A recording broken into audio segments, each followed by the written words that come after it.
just your transformation coach and the baddest bitch ever. And listen, tonight we are going to do our class. Desire without standard is delusional. What's today's class? Desire without standard is delusional. But first, listen, our cousins here on TikTok said they want to hear about Valentine's Day, so I'm gonna give it to y'all. So boom, here's story time. All right, so now we started Valentine's Day off a little early. If you don't know, I'm married to Cardinal McCullough, not his whole fucking name, Cardinal D McCullough Senior. Okay, we've been married almost 2 months. Okay, so this is actually our first Valentine's Day together, and it's our first Valentine's Day together. Anyway, because we officially started dating in July. So this is our first Valentine's Day. So boom. Now I know he had to work on Saturday. He's a mail carrier, so he had to work on Saturday. I wasn't gonna ask him to take off of work. So I decided, like, hey, let's go out Friday night. I said, cause Saturday, I don't want to be bothered in them streets. We live in Dallas. It's Valentine's Day, and I don't want to be bothered on no Saturday in them damn streets trying to be no, I just don't want to. So we went out on Friday. He came home. We got dressed. I love that appreciates me for he appreciates me for being comfortable. I put on a cute little tracksuit. He liked it, and we went out. We went to Bishop Arts.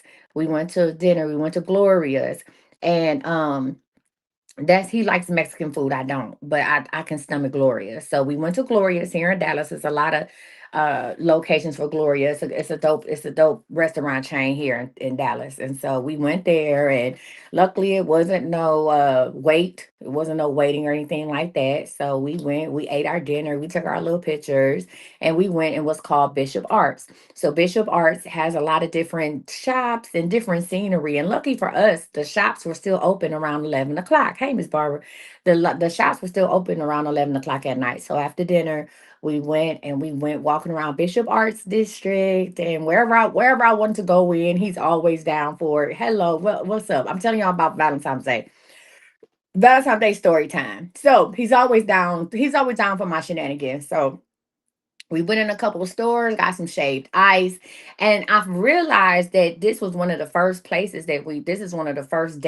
that we went to was Bishop Art. So it was really dope to be back there for Valentine's Day. So we walked around, took pictures at some of the same places we took pictures at from before we was married, and came home. Now, here's the deal. So there was a box that came to the house. So I get a lot of packages to the house because I order a lot of shit. Let's just be clear.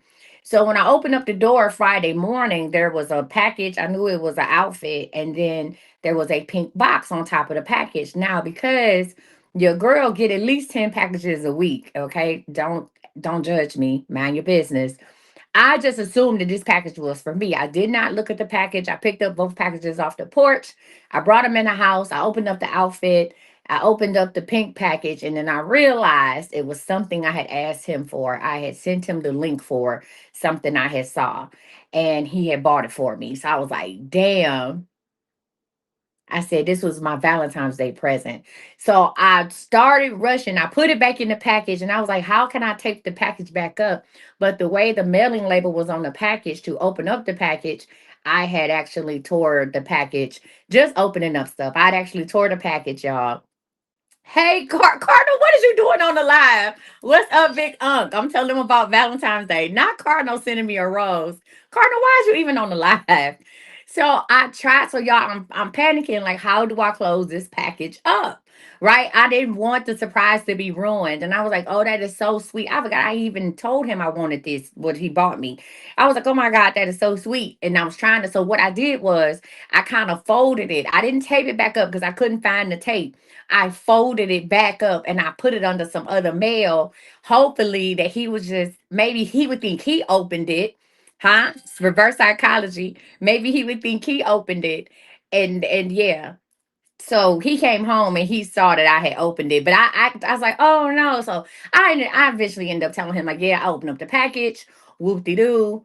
My bad, but thank you. And so I could tell he was kind of feeling like down, and he was like, "Well, you kind of ruined the surprise. You already know." And I was like, "No, I think it's very nice. Hand it to me. I'm at surprise." So anyway, we went on Friday night, had a good time, came home. You know what I'm saying? Enjoying each other's time. Let's say it like that. Enjoying each other's space. We gonna say that we were enjoying each other's space. And then it was after midnight, probably about 1 o'clock in the morning. I want to say probably about close to one. And I was turned over on my phone playing bingo, what I normally do. And I heard him say Happy Valentine's Day. And I knew he had got out the bed, but I wasn't paying no attention. And y'all, I turned around. My man had flowers, balloons, cards, candy, the package I opened, and a ring. Do-do-do-do-do-do.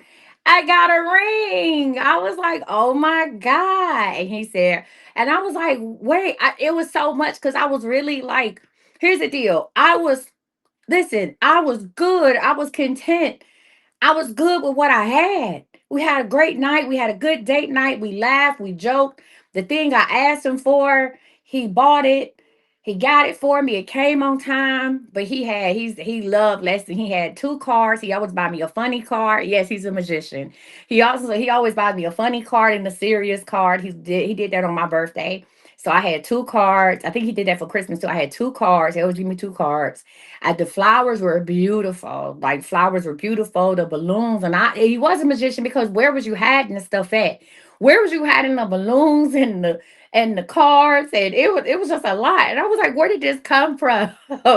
So and he had a ring. So he told me, he said, I remember you said you wanted some diamond, like diamond jewelry, a heart jewelry for Valentine's Day. And I had just made a suggestion. I said, well, I said, let me get on K's. I said, because I need some new diamond jewelry or whatever. I said, let me get, I need diamond, I want some heart diamond jewelry. Again, I wasn't saying that to him. I was just saying, like, I'm about to get on K's jewelry. And he was like, oh, I said, yeah. I said, I normally have some type of heart jewelry I do have a diamond heart ring, but it's too big now since I lost weight, and I got to get it resized. So I do have a diamond heart ring. But it kind of looked like this one, but it's too big now, and so I don't wear it. And I was like, I need to give me some. I love Valentine's Day, and yes, so I got me a heart ring. It's cute. Yes, my man had paperwork for me and every damn thing. I said, okay. He put paperwork on my. He said, and here go the paperwork for the ring. I said, okay, okay, big unk. So yeah, so absolutely. And so yeah, so that was it was amazing. That was dope. And that was on. So he waited until officially Valentine's Day on Saturday morning. And like I said, it was after midnight. And I had all this stuff. And then he had this little box of candy. And the little box of candy to come like from the little boxes of candy. And I was just like, oh my goodness, not me reading the back trying to see which candy I want. This one has strawberry inside. Absolutely not. Dark chocolate, that's number two. This, that, and the other. And it was just amazing, y'all. So boom, again, we did our thing on Friday night. He surprised me with everything on Saturday. Y'all, I apologize. I know I was supposed to come on here on Saturday and give y'all love readings, but I was tired. I was tired. So I was asleep. I was tired. Listen, listen, I was tired. So I was resting on Saturday.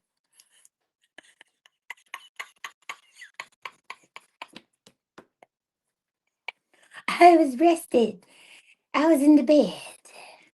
So then, so he got home on Saturday night. Now I told y'all I wasn't gonna go nowhere, right? I said I ain't going nowhere on Saturday night. It's gonna be too many people, like that's doing whatever they doing. I ain't doing it. I ain't doing it. I ain't going nowhere on Saturday night. We ain't going nowhere.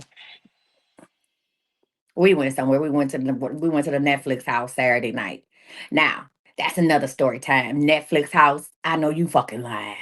That's another story time. I'm gonna say that if you live in Dallas, I don't know if you got. I don't know how many Netflix houses are across the United States, but we have a Netflix house here, and we went to go do the Squid Games. I'm gonna say this to say that. Do not go to the Netflix house on the weekends. Do not go on a holiday. Do not go at night. I'm this close to saying don't go, but we had such a good time once we finally got into the Squid Games. It is actually a game. You actually play with other people, with a group of people. It's like a group of 24, and y'all actually play together. Yeah, don't go at night.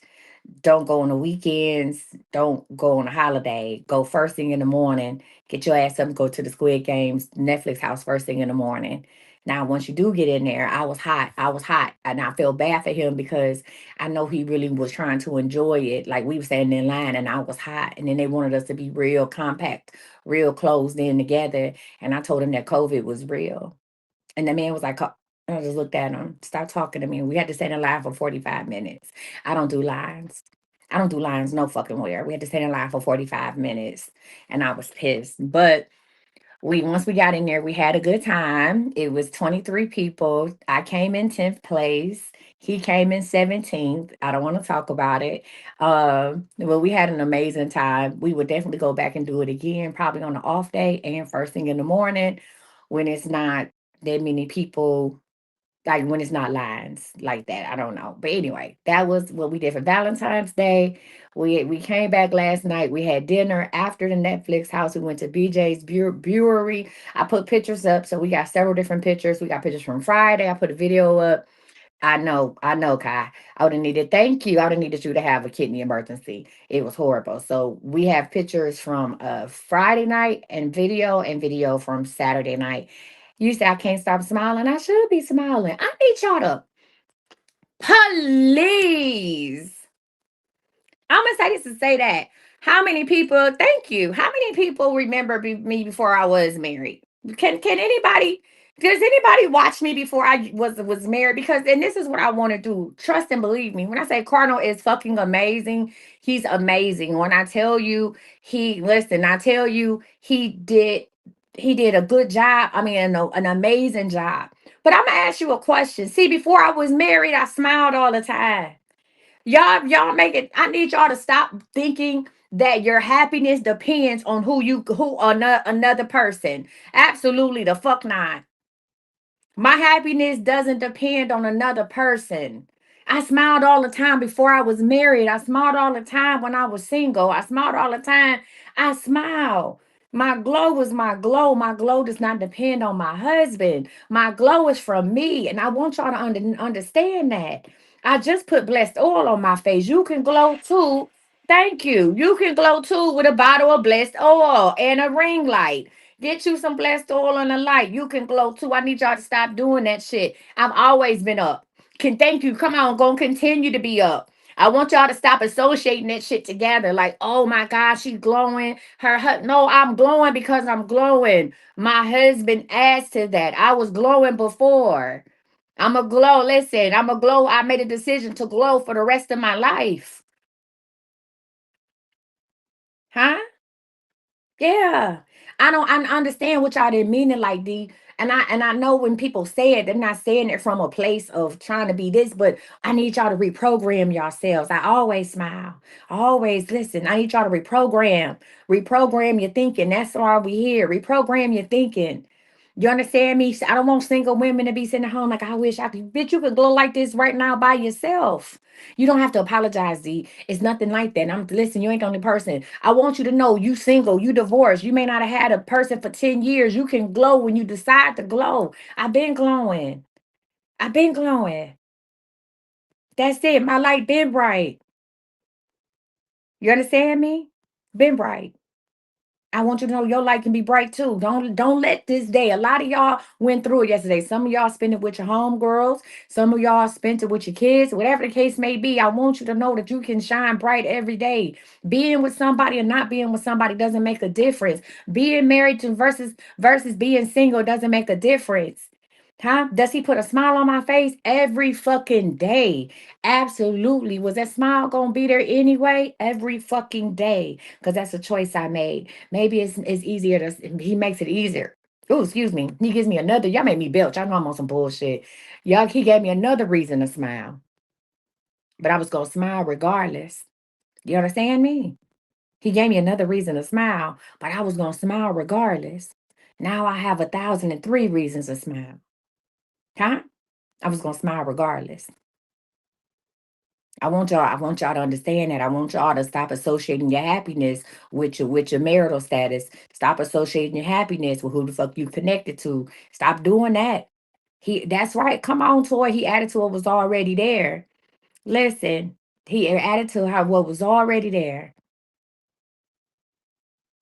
Absolutely. When I tell you, I love him. I love him. My man, my man, my man. I do. But don't think that I was just in here like, oh, woe is me. I ain't got no man. Don't nobody love me. Girl, good day. You hear me? Okay. Shit, I'm probably glowing because I got 12 hours of sleep around this bitch, huh? Listen, somebody's listen. One said yesterday was the first time I wasn't bothered by a holiday. I chose to stay home and order takeout. That's what you do. Now the reason why I didn't come on here yesterday because I feel like yesterday would have been me giving you hope. The reason why I didn't come on here yesterday and go live during the day because I feel like the lines would have been clogged with people. Where's my bae? Am I gonna have somebody such and such gonna show up? And I told him, I told Cardinal, I thought you was gonna go live. I said, no, I said I'm going live today. I said because today is the aftermath of what the fuck didn't happen yesterday. Today is the aftermath of what didn't happen yesterday. So we're gonna talk today about what didn't happen yesterday and how we can change what didn't happen yesterday, how we can move in a new direction of what didn't happen yesterday. Because I'm everybody was online yesterday doing love readings, love this, love that, whoop de doo, whoop whoop whoop. Everybody was online doing that shit yesterday. Now we're going to talk about what didn't happen yesterday. And we're going to talk about desire today. Because you can desire to be something. Come on, can I do that for y'all today? Before we get started, somebody said, how is Zenny Pooh? Listen, everybody, somebody say, how was Zenny Pool? I want y'all to know that Zen had an amazing Valentine's Day. It is still cold up in Cleveland. Zoe ended up slipping on a patch of black ice. I want you to know this is my Zen report because somebody asked about Zenny Poo. This is another reason why I smile, right? Zen for the win. Zen has officially learned how to curse on cue. Zen has officially learned how to curse on cue. She cursed when it matters. As a grandmother, I could not be prouder. Her mother slipped on some ice. Zen was there, and Zen said, "Damn, I, I, what more could you want, huh? My husband give me a good old heart diamond ring. Listen, listen." My husband give me a good old diamond ring with paperwork on it, huh? Yeah, I said, well, come on in, husband. And then Zen cussed at the right amount of time. Her mama slips and she said, damn, what else could you want? What else could a girl like me want? Nothing. My life is fulfilled. My 3-year-old granddaughter knows how to curse on cue. My husband listens to what I want. He goes and get it. Huh? We passed. This ain't even about chicken wings no more. He buying hardware. Yeah. Yeah. Yeah. Okay. What more could a girl want? Huh? Okay. The brooch is broaching. I got on an abaya with no draw. What else could a girl want? Okay. Bada boom, bada bing. No, I don't like lemonade no more. I just drink lemon juice. So let's get into it. All right, y'all. What's up, Buttercup? Let's go ahead and get class started. My name is Coach Misty. Today is your Sunday class. You know, we are teaching from this is the higher self circle. Listen, listen, listen. You deserve it if you did your time. Now is your time. If you did your what time? You talking about if you did your time? What time? Jesus Christ. None, Kim. None. None at all. I none. Ain't got none on with this buyer. Feeling good in the hood. Okay, get your water, get your pen and paper. I'm about to tell you why your manifesting ain't shit. Welcome in. I'm about to tell you exactly why you can't manifest shit. Welcome in. My name is Coach Misty. Listen, I'm gonna tell you exactly why you can't manifest shit. Okay, nothing. Let's get into it. None, none. Mm-mm. Welcome in. None at all. Mm-mm. To all my trolls on YouTube. To all my trolls on YouTube, I normally block you, but I'm monetized and I'm trying to get my paper up this month. So keep trolling. What's up, buttercups? None at all. Class time. Let's get into it. Now, story time is over. I had a good Valentine's Day. I have a good goddamn day every day. That's what I was telling him. I said, shit, you know, I appreciate what you did. I say, but we do what we do. We have a good Valentine's Day and we have a good day every fucking day. Okay. A good day every day. If I say I want a caramel cookie with goddamn a pickle on top, you gonna go find it where it is. So we have a good goddamn day every day. Hmm? Period. All right, y'all. So let's get into it. How many people manifesting shit, but it ain't happening? So let's go ahead and talk about it. How many of y'all are manifesting shit and it just don't happen? Where y'all hoes at? Where's the people that's manifesting shit and it's just not happening for you? Where you at? If you manifest shit and it don't happening, where you at? Okay, enough with the story time. We he bought me a lot of shit. We went out twice. We did it in the story. What else? Let's get real with some bullshit. Let's talk about it. Huh? We gonna talk about why you manifesting shit and it's not happening, right? Because desire without standard is delusion. Desire without standard is delusion. You say you want a real love, but the shit you selling for is crazy. You want a real love, but you talking to a nigga with 6 baby mamas. He don't know what he don't. Where's my button at? This is the button I need for y'all hoes. This the oh that failed. This the wrong answers. Wrong the fuck answers. Huh? Wrong answers. All right, y'all. What's up? What's up, Buttercups? If you know what you know, my name is Coach Misty. Welcome to another masterclass. Desire without standard is fucking delusional. I am going to give you what you need and a little bit of what the fuck you want. If you know better, you do better. Get your pen and paper out, bitches. Listen, whatever the fuck didn't happen for Valentine's Day, if that nigga didn't take you out yesterday, he is not coming today, bitch. Anything that happens today do not fucking matter. I want to get you together. If you still waiting on the nigga to come bring you something, ho, chill. Tomorrow it's President's Day. If you still waiting on somebody to show up, Valentine's Day was yesterday. If he didn't come yesterday, he ain't coming. Okay, no, his mama was not sick. His baby wasn't in the hospital. Stop letting these people fool you out of motherfucking bag.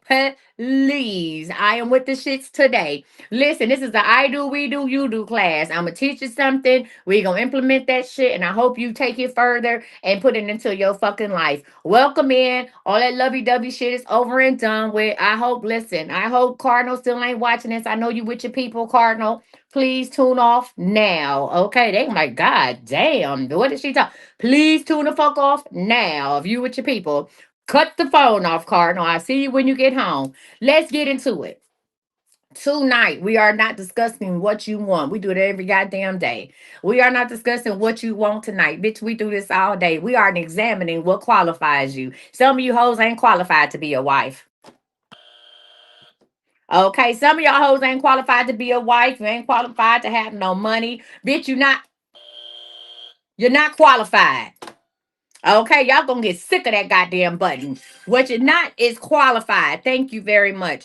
I want you to know that this is a dangerous misunderstanding in modern manifestation culture. It suggests that a desire is evidence of readiness. I desire to be a millionaire. I'm ready to be a millionaire. Bitch, please. It implies that wanting something strongly enough somehow proves that you are aligned with receiving it, and that assumption is false. Keep listening to these goddamn songs. Listen, when you say money is an energy and bitch I'm lit, bitch I'm lit, bitch I'm lit. Money is energy and bitch I'm lit. If all you doing is snapping your fingers and bopping to that little medley, that little mantra I made up, and you're not doing shit about it, bitch, you are not qualified yet. I want you to know that desire is not a qualification. Desire is awareness, because I'm sick of it. You know how many motherfucking days she said, not tonight. You know how many fucking Valentine's days I done spent with y'all Valentine's Day weekend doing love readings. Normally I start love readings January 1. How many fucking love readings I done deal with these hoes year after year, time after time? Where is my bae? Where my husband? I don't want to where's my bae. I want to where's my husband. Bitch, you not qualified for a date. Please. Where is my this and where is my that? You understand me? Enough is a fucking enough. Enough is enough. Enough is enough. I could have did manifest a man. Y'all hoes would have sold it out. We could have did manifest a man. Y'all would have sold this shit out. Oh my God, I would manifest me a man. You ain't doing shit. Enough is enough. I'm sick of it. Huh? I'm gonna say this: desire is not qualification, desire is awareness. You cannot become aware of a level of life long enough before you say, what? I ain't on one tonight. Shit, I'm on one every day. She said she on one tonight. I'm on one every day because I'm sick of it. Could you imagine could you imagine trying to help people and they ask about the same shit year after year after year? That's like a motherfucker wearing the same outfit. How many times y'all done seen somebody? How many of y'all got that one homegirl that got that favorite pair of shoes? No matter what outfit this bitch put on, she gonna put them shoes on. Every time you go out, that bitch got that one pair of shoes. Like she ain't got no other pair of shoes. She swear up and down these shoes make her legs look good. One motherfucker complimented her back in 97 on these shoes, and she wears these shoes every goddamn Saturday, and them shoes piss you off. Every time you go to pick this bitch up and she walk out to the car, you like, God damn, she got the motherfucking shoes on. Bitch, you ain't even got on nothing pink. How many people have been there? How many people been there? This all is one of one. We ain't talking about a man. This is about money too. Sit your motherfucking ass right there. Huh? They say facts. Well, that's how I feel when I talk to y'all. That's how I feel when I open up these lines. That's how I feel when I say, hey, come on, the lines is open. I'm going to do a reading. Year after motherfucking year, you asking for the same shit. You asking for an overflow. You asking for abundance, overflow, money, a man, a house, a new job, a new car, a new this. Year after motherfucking year, you keep wearing the same goddamn pair of shoes. And bitch, I am fed up. And all of these things are things you desire. Absolutely. These are things that you should have, things you feel like you deserve. But again, desire is not qualification, desire is awareness. You can become aware of a level of life. I'm going to say this again. You can become aware of a level of life long before you are structurally prepared to maintain it. I'm going to say this again. You can become aware of a level of life before you are structurally prepared to maintain it, right? So here's the deal: many women desire marriage, wealth, peace, visibility, influence, and emotional stability. I'm gonna run that shit from the back. You want emotional stability. You want somebody to love me. I want somebody to love me the way I love them. You want influence. I want people to see me. I don't give a fuck. You could be 27 or 57. Everybody want to be an influencer. Ain't nothing wrong with that. You want visibility. You want to be recognized in your workplace, recognized in your field. You want to be recognized for the bad bitch that you are. You want peace. Oh, I want peace in my life. I want harmony. I want whoop de doo. You want wealth and you want marriage. And here I said this is what you want. But desire alone does not recognize behavior. I'm gonna say this again. Desire alone does not recognize behavior. And without behavioral reorganization, outcomes cannot stabilize.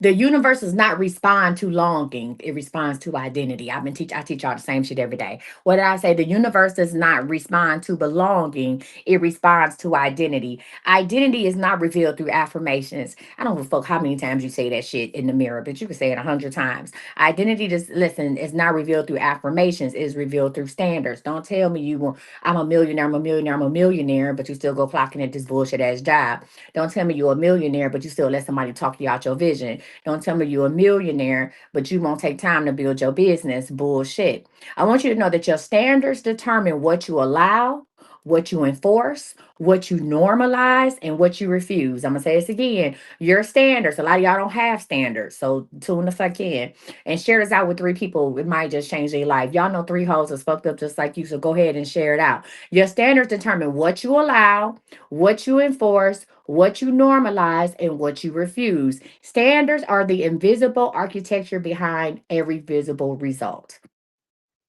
Now, I can't sit up here and say my standard, I want, you know what I'm saying? My desire is to make 6 figures this month and not go live every day. I can't say my standard is to make my standard is to make 6 figures this month and not promote my business and be on my shit and help my clients. I can't say that, right?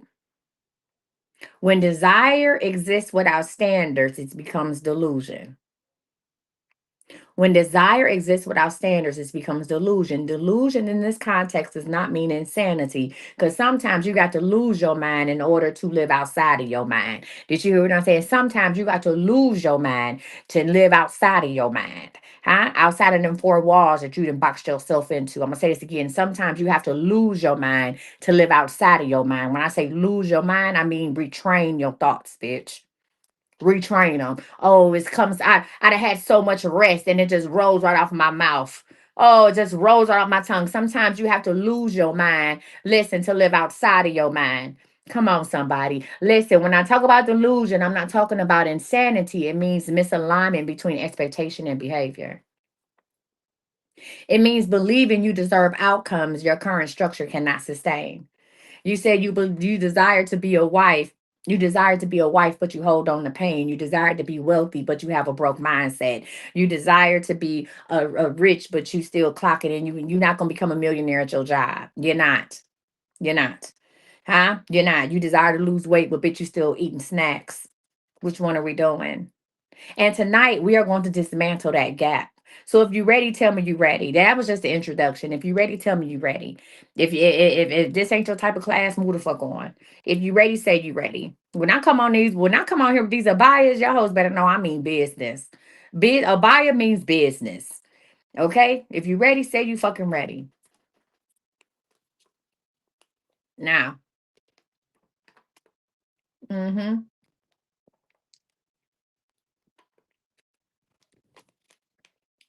Good.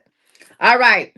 Let's go into it. Now, most manifestation conversations simplify the process into three steps. Most people say you got to see it, believe it, and know it. I've told you that. See it, believe it, and know it. Okay. So what when I didn't even told you that. See it, believe it, and know it. You have to want it, visualize it, and receive it. This model is incomplete because it skips the behavioral infrastructure required to hold the outcome. This is why I no longer manifest with y'all. This is why I no longer manifest. I realized I can't talk about other people. I'm only going to talk about me. I realized that I wasn't giving you all the complete steps. I realized that I assumed that your mindset was able to hold what was happening. I assumed that you was ready to manifest. I assumed that after we got off this motherfucking phone, y'all was doing the work. My assumptions was wrong. And when you assume, you make an ass of yourself. So to correct what I was giving out, I took a step back and said, I have to retrain a mindset. I'm going to give you these classes for free on me. I'm going to retrain your mindset because I assume too much. Again, most manifestation conversations simplify the process into three steps. You got to want it, visualize it, and receive it. Again, this model is incomplete because it skips the behavior infrastructure required to hold the outcome. See, the accurate progression looks like this. This is how you manifest. Number one, desire will initiate awareness. Listen, what is it? Desire initiates awareness. Standards define qualification. So I have a desire to be married. That's making me aware that I'm ready to be married. The standards. Am I dating? Am I dating marriage minded people? Am I dating with intention? Am I putting myself out there? Standards define qualification because if I'm not putting myself out there, if I'm not going out to meet new people, if I'm not putting on my dating profile that I only want marriage, that I'm marriage minded, if I'm scared to tell people when I meet them that I'm looking for marriage and whoop de doo, guess what? I'm not qualified yet. And that's the name of this thing on YouTube. You're not qualified yet, right?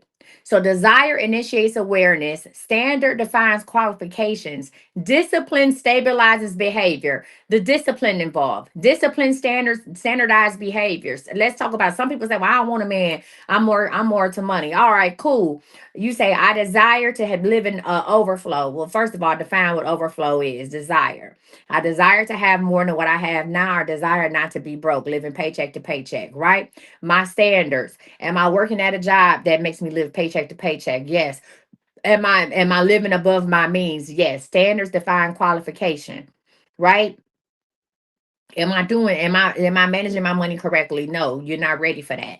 Then you have discipline. Discipline stabilizes behavior. Maybe moving from paycheck to paycheck means getting your business off the ground, means taking 5 hours 3 days a week on schedule Monday, Wednesdays, and Fridays, taking 5 hours from 5 to 10 or 6 to 11 and working on your business and telling your family, I need this time to work on my business. That's discipline. Discipline stabilizes behavior. Identity consolidates consistency, right? Identity consolidates consistency and results become repeatable. So listen, that person who said, I want to live in abundance and this is how I'm going to do it. I'm going to build my business in order to live in abundance. And I'm going to stop accepting jobs for the bare minimum. I'm going to stop living above my means. I'm going to go ahead and start saving my money. I'm going to pour into my business. The money I save is going to go into growing my business. In order to grow my business, I'm going to work five hours, 3 times a week. Instead of just working here and there, Monday, Wednesdays, and Fridays, I'm going to go from 6 to 11 p.m. Ain't nothing gonna interrupt that. Not my kids, not my family, not my friends, not nothing. For the next 90 days, I'm gonna do 3 days, 5 hours a week, 5 hours a day. So I'm gonna do 15 hours Monday, Wednesday, and Friday for the next 90 days. I don't give a fuck what's happening. That's discipline. Discipline stabilizes behavior. People who live in abundance, people who are millionaires are disciplined on certain things. And discipline does not mean taking away. It doesn't mean, oh, I can't have fun. I can't do this. I can't do that. We think that's what discipline means. And that's why we don't do shit that revolves discipline. No, discipline means sticking to something that's going to elevate you. That means sticking to a habit. Discipline means this is what I'm going to do above all else. Take the negative. We need to take the negativity out of discipline and look at it for what it really is. So when you have discipline, discipline stabilizes behavior. Behaviors will get you to where you need to be, not desire. Identity consolidates consistency, and then results become repeatable. So once you start doing certain things, that's how you are able to build your financial foundation. That's why I tell people, if I don't do shit else, I can make $30,000 a month without doing shit else. If I lay on my ass most of the day, if I make no fucking effort, I'm at a point in my career. I've built a financial foundation, and there's certain things that I do now that, listen, there's certain things when I started off doing it, it was a lot to do. Now I do it so much, it's like, thank you. It's just like this. And I can do them quick because I've been doing them for 5 years. And over 5 years, I can say, you know what? If I decide to go on vacation, if I decide to spend time with my husband, if I decide to go visit Zenny Pool, if I decide to do something else, I know I can make $30,000 a month without even trying. But that came from discipline. And discipline stabilized my behavior, and then it created my identity, consolidated consistency, because now I identify for who I was and I'm consistent because that's a part of who I am. Now I'm not trying to be that person. I became that person through discipline, through consistency, and now my results have become repeatable, right? Without standards, desires remains theoretical. Let's talk about relationships. Can I talk about relationships for a minute? Because y'all be like, well, damn, all she talk about is men and money. What the fuck else you hoes want? That's all the fuck y'all talk about is men and money. That's all y'all talk about. All y'all talk about is men and money. I said we got the triple M's, men, money, and your mindset. That's all the fuck y'all talk about. Men, money, and mindset. Marriage, money, and mindset. That's all the fuck we talk about. And that's okay. And I'm going to give it to you. So the shit you asked me about, I'm going to throw it right back in your goddamn face every time. Thank you. Every time I'm going to throw that shit right back up in your face. The triple M's. Y'all talk about men and money. I'm adding mindset into that. Let's examine relationships. A woman says she wants a healthy, emotional, secure partnership. How many women say that? I want a healthy, secure, emotionally secure partnership. Yeah, I still do readings. I just ain't doing them right now. Y'all gonna get this month. Y'all, I still do readings. You want to book an appointment? You can. Y'all can get this work right now. Fuck a reading. What I'm gonna tell you? You want me to cuss you out? You want me to pay? You want me to you want to pay? You want me to curse you out? If I switch this bitch to readings right now, y'all gonna ask me about a nigga. On If I switch this motherfucker right now and say I'm gonna do readings for $20, you're gonna ask me about a nigga. And I'm wrong, bitch. Wrong. So take this free work and then we'll do readings. So without standards, desires remains theoretical. So okay, let's just talk about it. Let's talk about relationships, right? A woman says she wants a healthy, emotionally secure partnership. However, she consistently responds to late night texts from men who have not demonstrated commitment. Listen, she accepts inconsistent communication patterns. She repeatedly explains her boundaries instead of reinforcing them.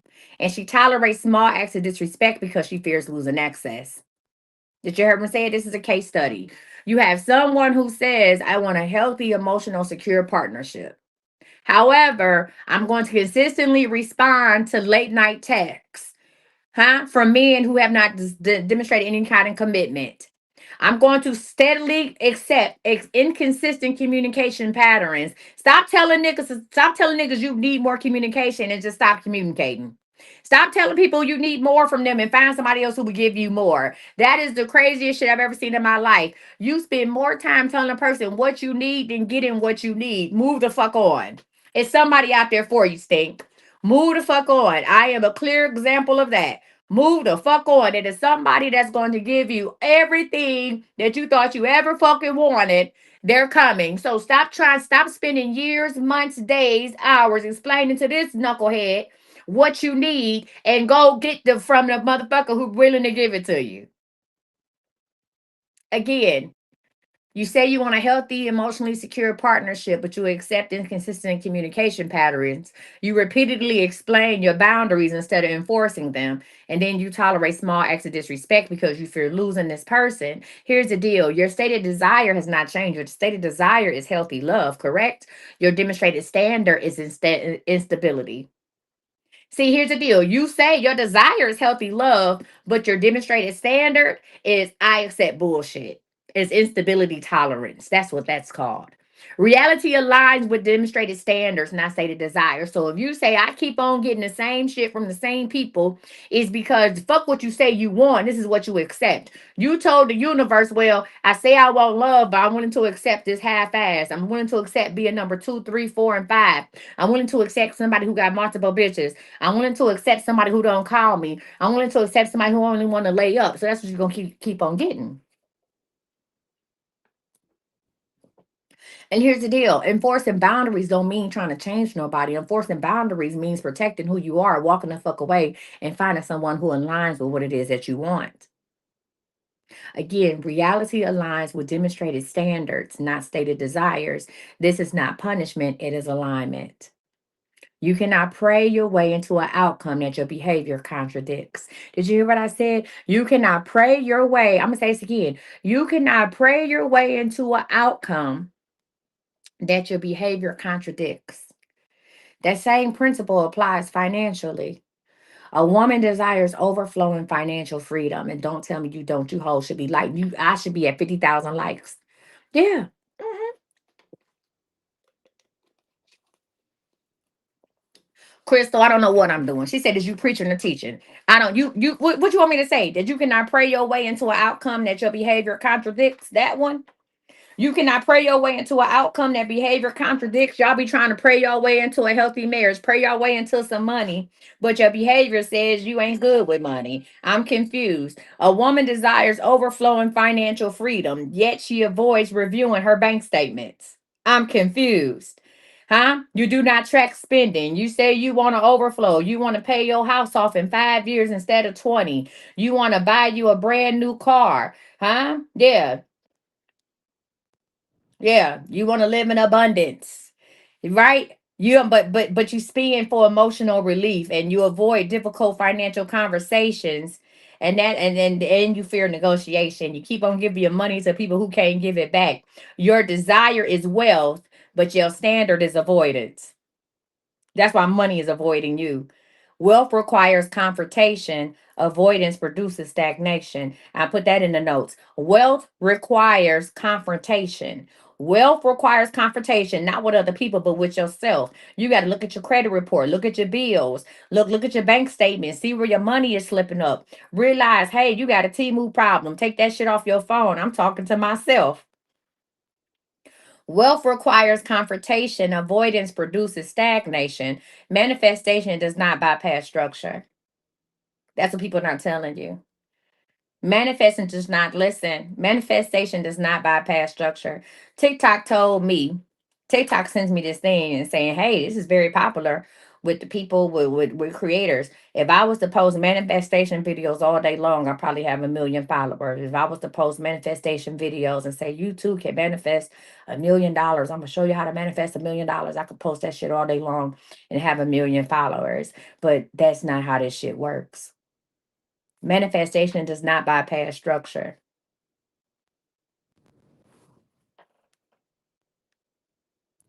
I said this before and I'll say it again. You do not rise to your desires, you default to your standards. You hear what I said? You do not rise to your desires, you default to your standards. That sentence should interrupt something inside of you. You do not rise to your desire, you default to your standards. You do not rise to being a wife if your standard is being a jump off. You do not rise to being wealthy if your standard is being broke. You do not rise to being a boss if your standard is being an employee. Because if your life froze the level of your current standards, that is the level it would remain. Standards determine ceilings. Now, questions, concerns, or comments before we move on. I didn't got comfortable. Questions, concerns, or comments before we move on. Yes, no, maybe so. Huh? Say which part again. You do not rise to your standards, you default to, you do not rise to your desires, you default to your standards. That one, put that in the comments. You do not rise to your desires, you default to your standards. Yeah. You desire somebody who loves you unconditionally, but you fuck with people who don't like you at all. Standards determine ceilings. Standards determine how high you gonna go. Standards determine how high you gonna go. Let's talk about discipline. I told y'all before, discipline is alignment. It is not punishment. Discipline is not punishment. Discipline is not punishment. Say that 3 times. Discipline is not punishment. Discipline is not punishment. Discipline is not punishment. Discipline is not punishment. Discipline is not punishment. Discipline has been mischaracterized as rigidity, listen, or deprivation. In reality, discipline is behavior alignment with stated identity. A lot of times we are not disciplined. So we think about discipline, we think about beatings. Let's talk about it. Black people, when we think about discipline, we think about beatings or we think about prison, we think about something fucked up when we talk about discipline. Discipline for us was not taught. For instance, in the Muslim religion, they're disciplined to pray 5 times a day. That's not nothing wrong with that. For us, if you were raised in a Christian household, discipline might be seen as some type of form of punishment. That was just punishment. Your mother whooping your ass wasn't discipline. That was just her whooping your ass. That wasn't discipline.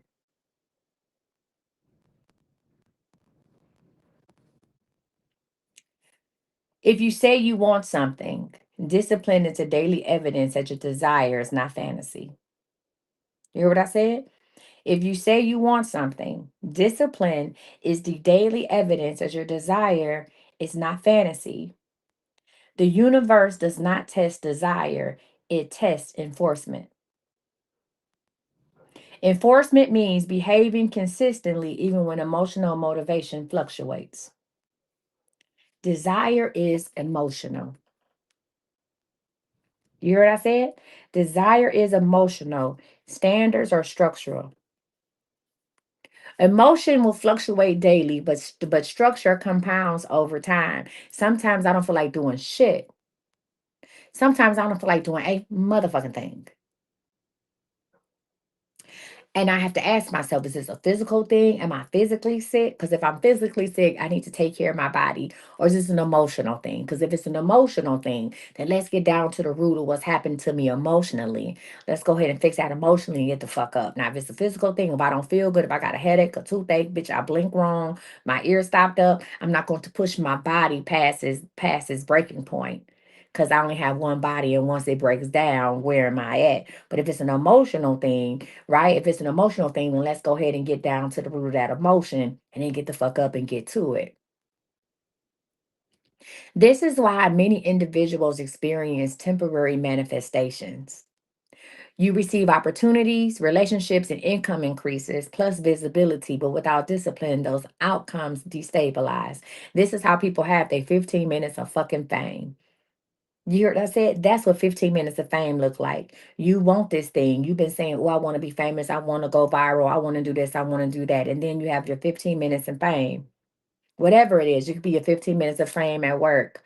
It could be, oh, this is the relationship I've been praying for, and then you get in a relationship and then you fuck it up because you self-sabotage. Or man, I didn't won this money, I didn't won $1 million off of scratch off. I've been saying I want to be a millionaire and I won $1 million off of scratch off, then you get it and you fuck it up and you broke again in a year. Because without discipline, those outcomes will destabilize. And I'm gonna tell you why, because identity was never fully installed. You can now some shit do happen. You can be a listen, when you focus on a thing, that shit gonna come. When you focus on something, that shit coming. But are you able to keep it? Are you able to hold it? When new levels of success create stress, listen. When new levels of success create stress, the nervous system defaults to familiar patterns. If your familiar pattern includes chaos, avoidance, inconsistency, or overextension, you will unconsciously sabotage stability. And here's the deal, this is nothing mystical. This ain't nobody doing no work on you. A lot of y'all be like, I think somebody doing work on me. The only person doing work on you is you. This is neurological. You fucked it up. Ain't nobody fuck up your situation. You fucked it up. You fucked it up thinking that it was going to fuck up. Now your energy changed and whatever it is has fell through the cracks of your finger because you fucked it up. The brain prioritizes the familiar over expansion. I tell you that all the time. So if you have not chosen, if you want to be a wife, you haven't chosen identity of a bride yet, right? Don't say you want to be a wife, which means you got to get married and somebody got to propose to you, but you keep dealing with people who don't fuck with you like that, who not into marriage. I don't get that. So many women be like, thank you. So many women be like, oh, I want to get married. I'm like, how long you been with this man? I've been with him for 20 years. 20 years. 20 years. You've been with somebody for 20 years and you decide to be married. Is it not clear yet? I'm confused. Is it not clear? Hmm? Okay. Pressure reveals identity. When new levels of success create stress. I'm gonna say this again. The nervous system defaults to familiar patterns. Yeah. Um, Standards are going to interrupt your familiar. In order for you to adopt a new standard, you have to say that the old one ain't working. See, in order for you to adopt something new, you got to realize that the old you is fucked up. Yeah. And that's where awareness comes into play. Huh? That's where awareness comes into play. You say it's clear, but he won't leave. True story. What do you mean he won't leave? Why are you waiting for a person to leave you? You leave them. Stop. Thank you, Jesus. This is why I ain't do readings on Valentine's Day. This is exactly why I ain't do no readings this weekend. I probably talked myself out of a shitload of money. It don't matter. Don't tell me somebody won't leave. Why are you waiting for a person to leave? You leave. Please. Why would somebody leave when they comfortable fucking you over? Why would somebody leave? Why would somebody leave when they comfortable fucking you over? Why would somebody leave when they comfortable with bare minimum? They don't have to do shit. You leave. You don't wait for somebody to leave. I remember I was with somebody and I was like, I felt like I couldn't like I need you. You say he's sitting here right now. No, you sitting there right now. Stop, Nikita. Stop saying he's sitting here. You sitting there right now. Stop putting that. Stop. Take accountability for what the fuck you got going on. No, you sitting there right now.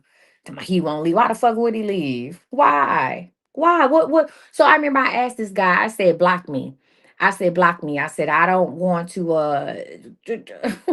friend, it's fine. She talking about it's my house. And it's your fucked up relationship. And I wish y'all well. She said, it's my house. Why would I leave? Why the fuck is he still there?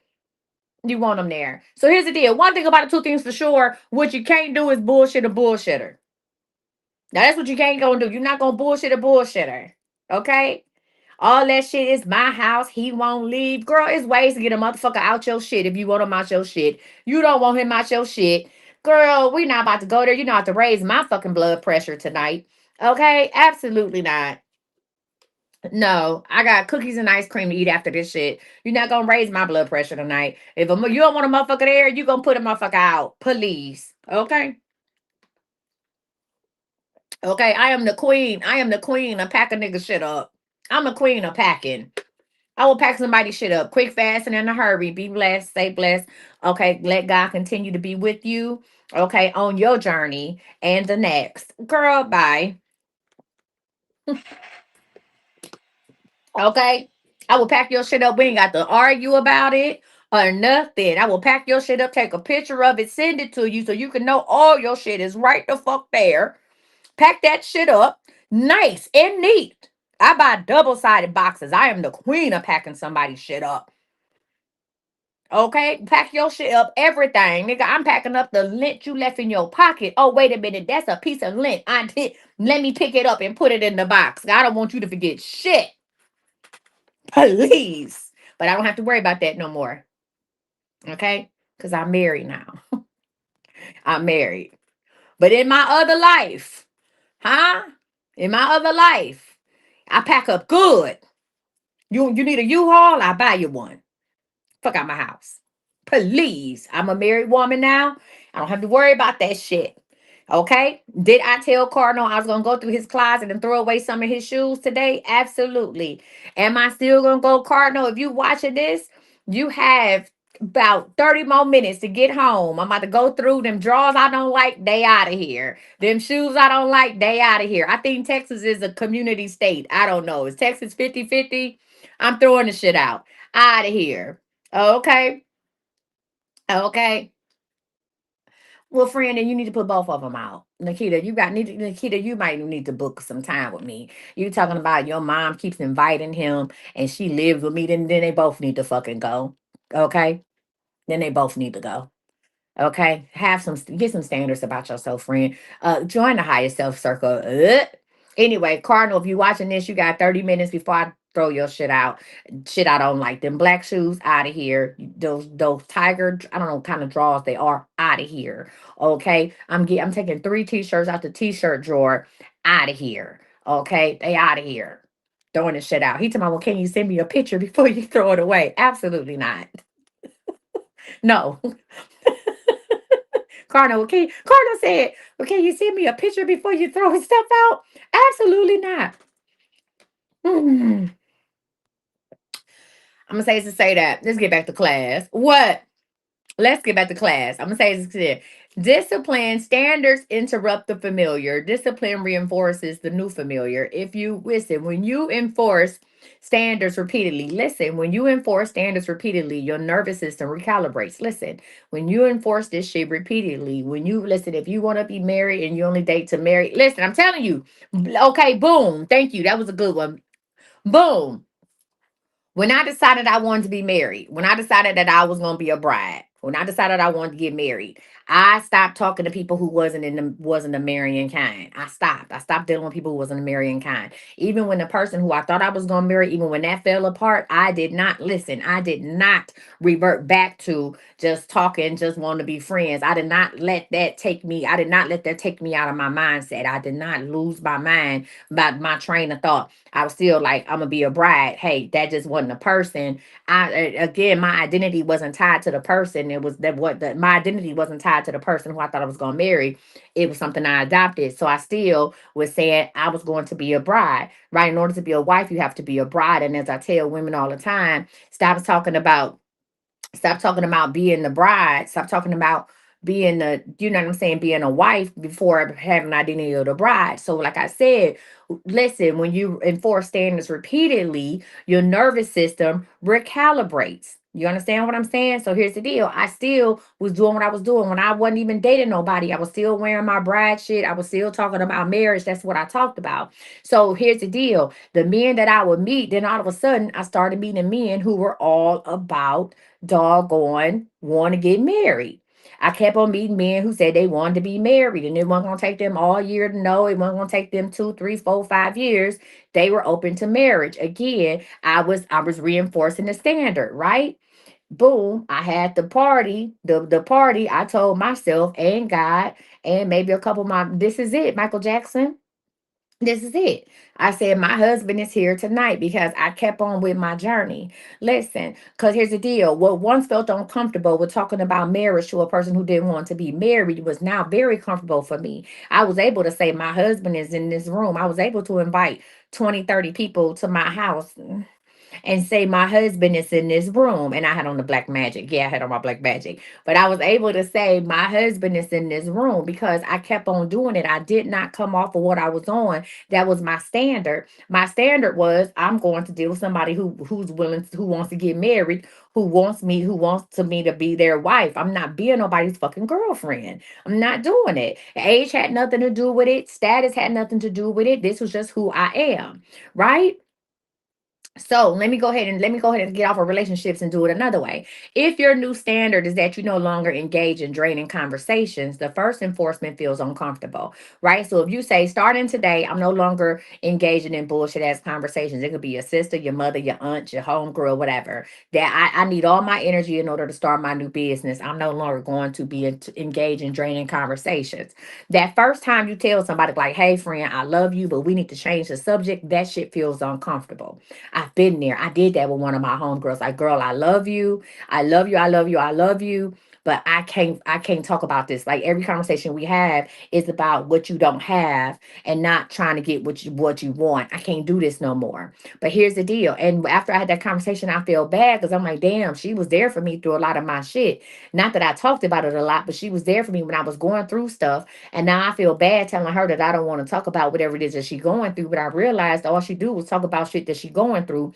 But that was my new standard. In order for me to conserve my energy, in order for me to do what I needed to do out of life, I can't sit and talk to you on the phone for an hour about negative shit because then I start talking about negative shit and it takes me back to a place I don't want to go. So that first time I told her, I felt uncomfortable. I experienced guilt, right? And here's the deal. Sometimes when you tell people about what your standard is, you also feel perceived rejection. They be like, well, damn, you don't want to fuck with me? Well, then don't fuck with me. And here's the deal. Or you may fear being misunderstood. That's all going to happen. I'm not going to bullshit you. That's all going to happen. Whatever your new standard is, if you come out tomorrow and say, listen, I'm only having conversations about money. I'm only having people gonna be like, oh, so you a gold digger, you this, you that, blah, blah, blah. Okay, bitch, maybe I am. Or you say, listen, I'm only talking about positive things. I'm not going to talk about any negative things. I'm not going to do no more, especially if you're a person like to gossip. I'm not gonna do no more gossip, but I'm only gonna talk about positive things. The people that you gossip with, they're gonna be like, oh, bitch, you think you better than me? Think what you want to think. This is what I am. This is what I'm doing. Right? But here's the deal. Once you start repeating those, listen, once you start repeating all of that, that repeated enforcement, right? That repeated enforcement is going to teach your nervous system that boundaries are safe. It's okay. It's okay. Listen, I told my kids, y'all gonna stop calling me to beg all the motherfucking time, right? Y'all gonna stop calling me. My oldest daughter, she called me talking about the only man she didn't had over the last 6 years on Valentine's Day is Jesus. Okay. And I said, that's cool. Like, you can call me. I got grown kids, by the way. You can call me to talk, but don't call me to beg. And so they started calling me, and they start coming in like Noah's Ark on Valentine's Day, two by two. They start calling me to beg. And I'm like, what is y'all begging for? Like, we're not doing this. Y'all grown as fuck. I don't owe you nothing. So guess what I did? I just stopped answering my daughter's calls. That's repeated enforcement. I'm not going to answer the call to tell you stop calling me to bed. I already told you don't call me unless you want to talk. If I choose to do something for you, I'm gonna do it for you. You can put it out there, and if I don't do it, stop asking me for it. But don't keep calling me repeatedly. So instead of me picking up the phone every time she called to tell her what I wasn't gonna do, I just enforced it and I stopped answering the phone. I just stopped. I just stopped. I just stopped answering the phone. I had 7 missed calls from my daughter. She fine. I just stopped answering the phone.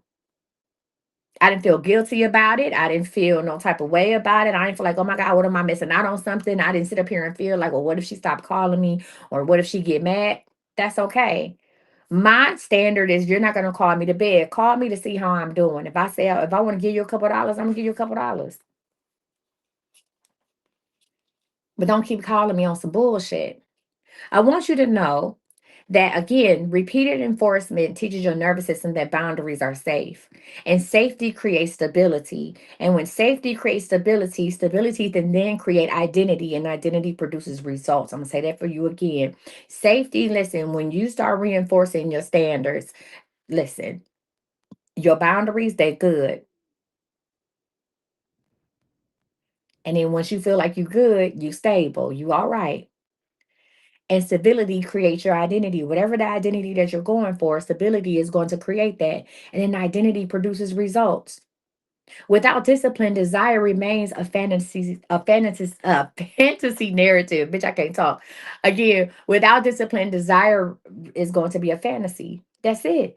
If you don't have no discipline to get what the fuck it is that you say you want, or the shit that you desire, everybody think, oh, if I just sit here and I just namaste, I'm just, I'm gonna elevate and I'm gonna be on the higher astral plane. Get the fuck out of here, bitch. You got to do something about it. You want some more money? Go get to work. Get to work. You want a husband? Clear out these raggedy niggas out your phone. You want a husband? Clear. Listen, you have to make space in your life for the love that you want. I mean, for real. Make space in your life.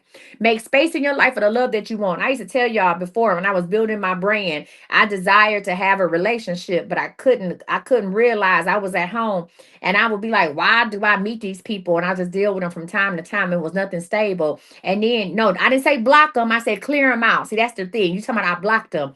You don't have to block nobody. So here's the deal. When you are truly done with a thing, blocking a person means nothing. If I'm truly done with you, I don't have to block you. Your number could pop up and that don't mean nothing to me because there's no emotion attached to it. I could see you outside and it means nothing because I have truly released you. I've released you. So blocking a person, that ain't doing nothing. You might as well call them. When you block a motherfucker, you might as well pick up the phone and call them. You're not done with them.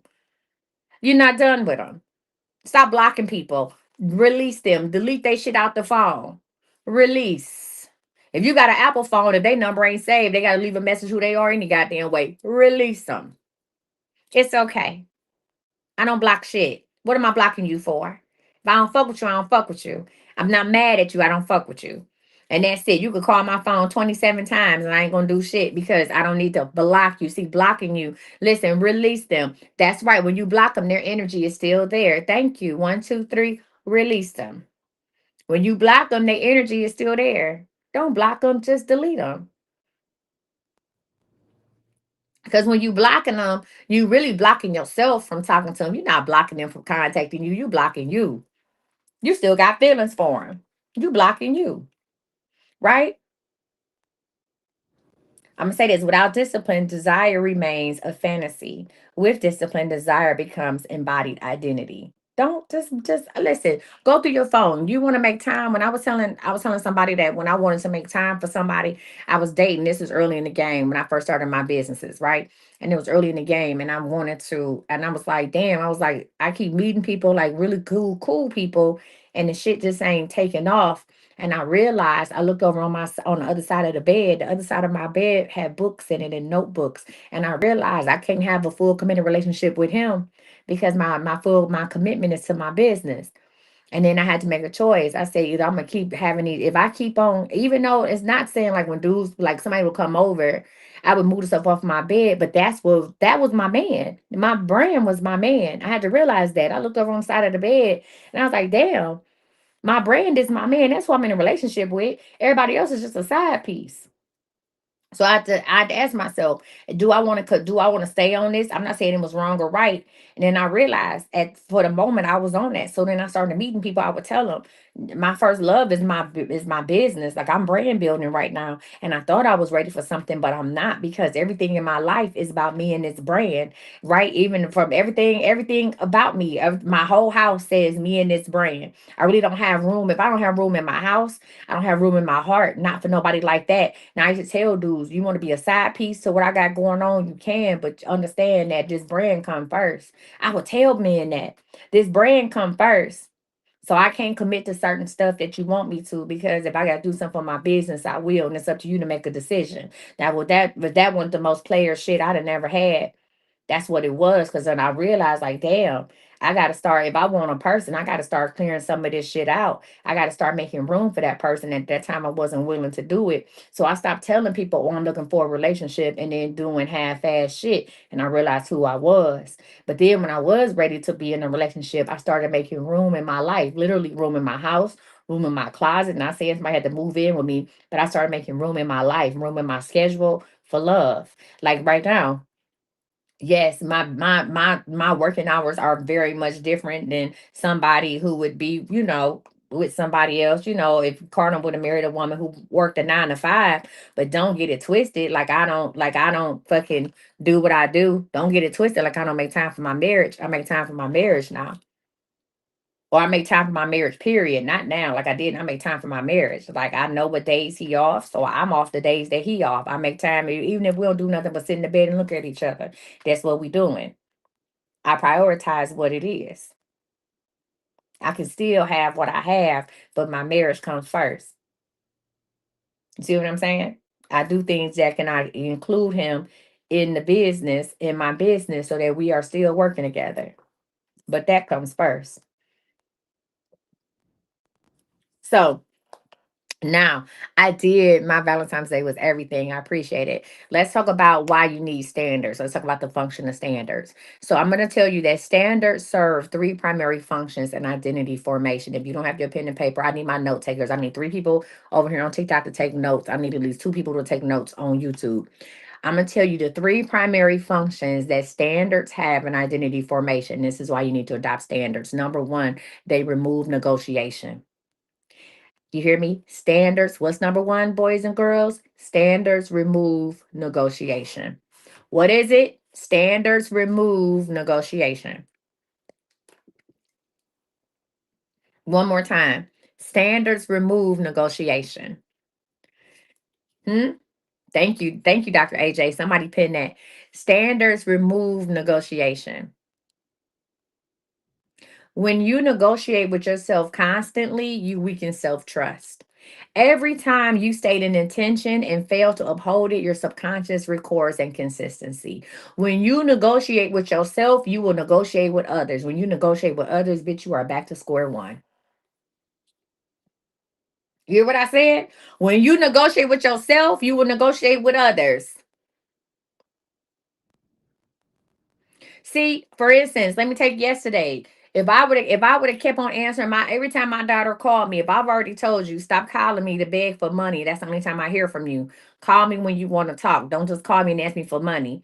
If I would have kept on answering her phone calls, whether we was laughing or not, every time she called, if I would have kept answering and hanging up on her and say, stop calling me for money, that's a negotiation because I keep answering the phone. That's negotiation. And she know at some point, had I kept answering that phone, I would have just gave in and sent her the money. Again, standards, what did it say? When you negotiate with yourself, you negotiate with others, and you back to square one. So that if I would have kept picking every time my daughter called my phone, whether they was giggling or not, every time she called, if I picked up that phone, every time she called and said, Aaron, stop calling my goddamn phone for money and hang up, she know that at some point I'd have been like, girl, what is it? And just sent her the money. And now we're back to square one. So the whole speech about don't call me just for money is out the door. Now we back to square one. And now I got to go back to trying to reinforce my standards is too much. When you negotiate with yourself constantly, you weaken self trust. And every time you set an intention and fail to uphold it, your subconscious records inconsistency. And I want you to know that self trust erodes quietly. Standards eliminate internal debate, they create clarity around what no longer is acceptable.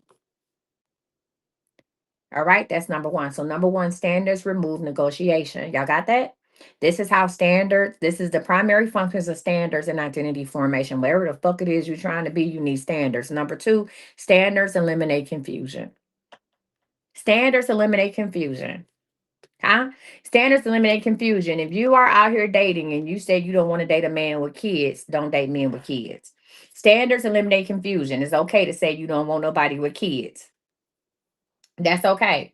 Ain't nothing wrong with that. Standards eliminate confusion. Confusion thrives in vagueness. Statements such as I want better or I will try harder are emotionally satisfying but behaviorally useless.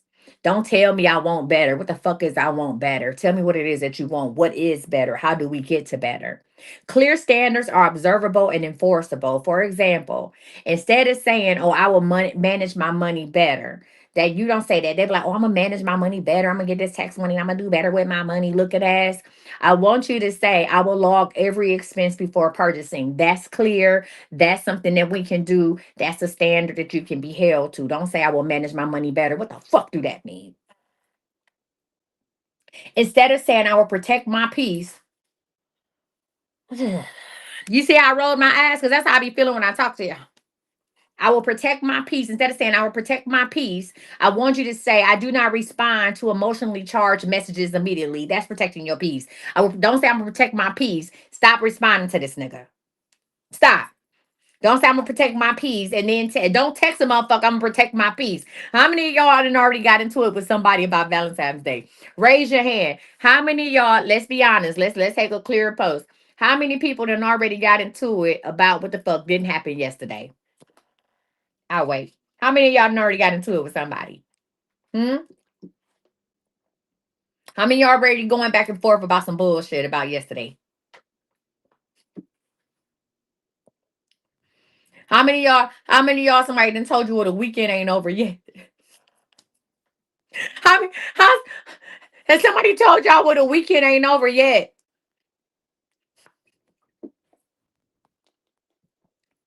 That's the funniest shit. The weekend ain't over yet.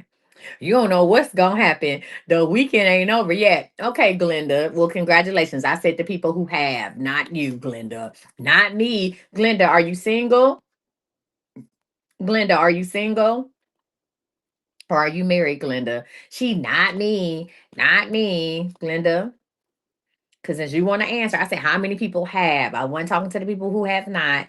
You said, "Oh, you are a widow." Okay, friend. All right, I'm sorry to hear about the passing of your spouse, but you single. So, of course, you ain't heard about it. You ain't heard shit. I'm talking about the people who have. Help me out here, party people. Okay? Y'all always be the motherfuckers that single in the comments. Not me. Not me. Not me. Oh, you wish some. Wrong answer, Glenda. I'm trying to help the people who have not. Jesus. Okay. So what I was saying is, instead of saying, why do y'all make me clown like this? Why do y'all make me do this? Why do y'all make me do this? I said for the people who have, who the people who already beefing with somebody, why do y'all make me go here? Please, Coach Misty. Please. That's why I be chilling.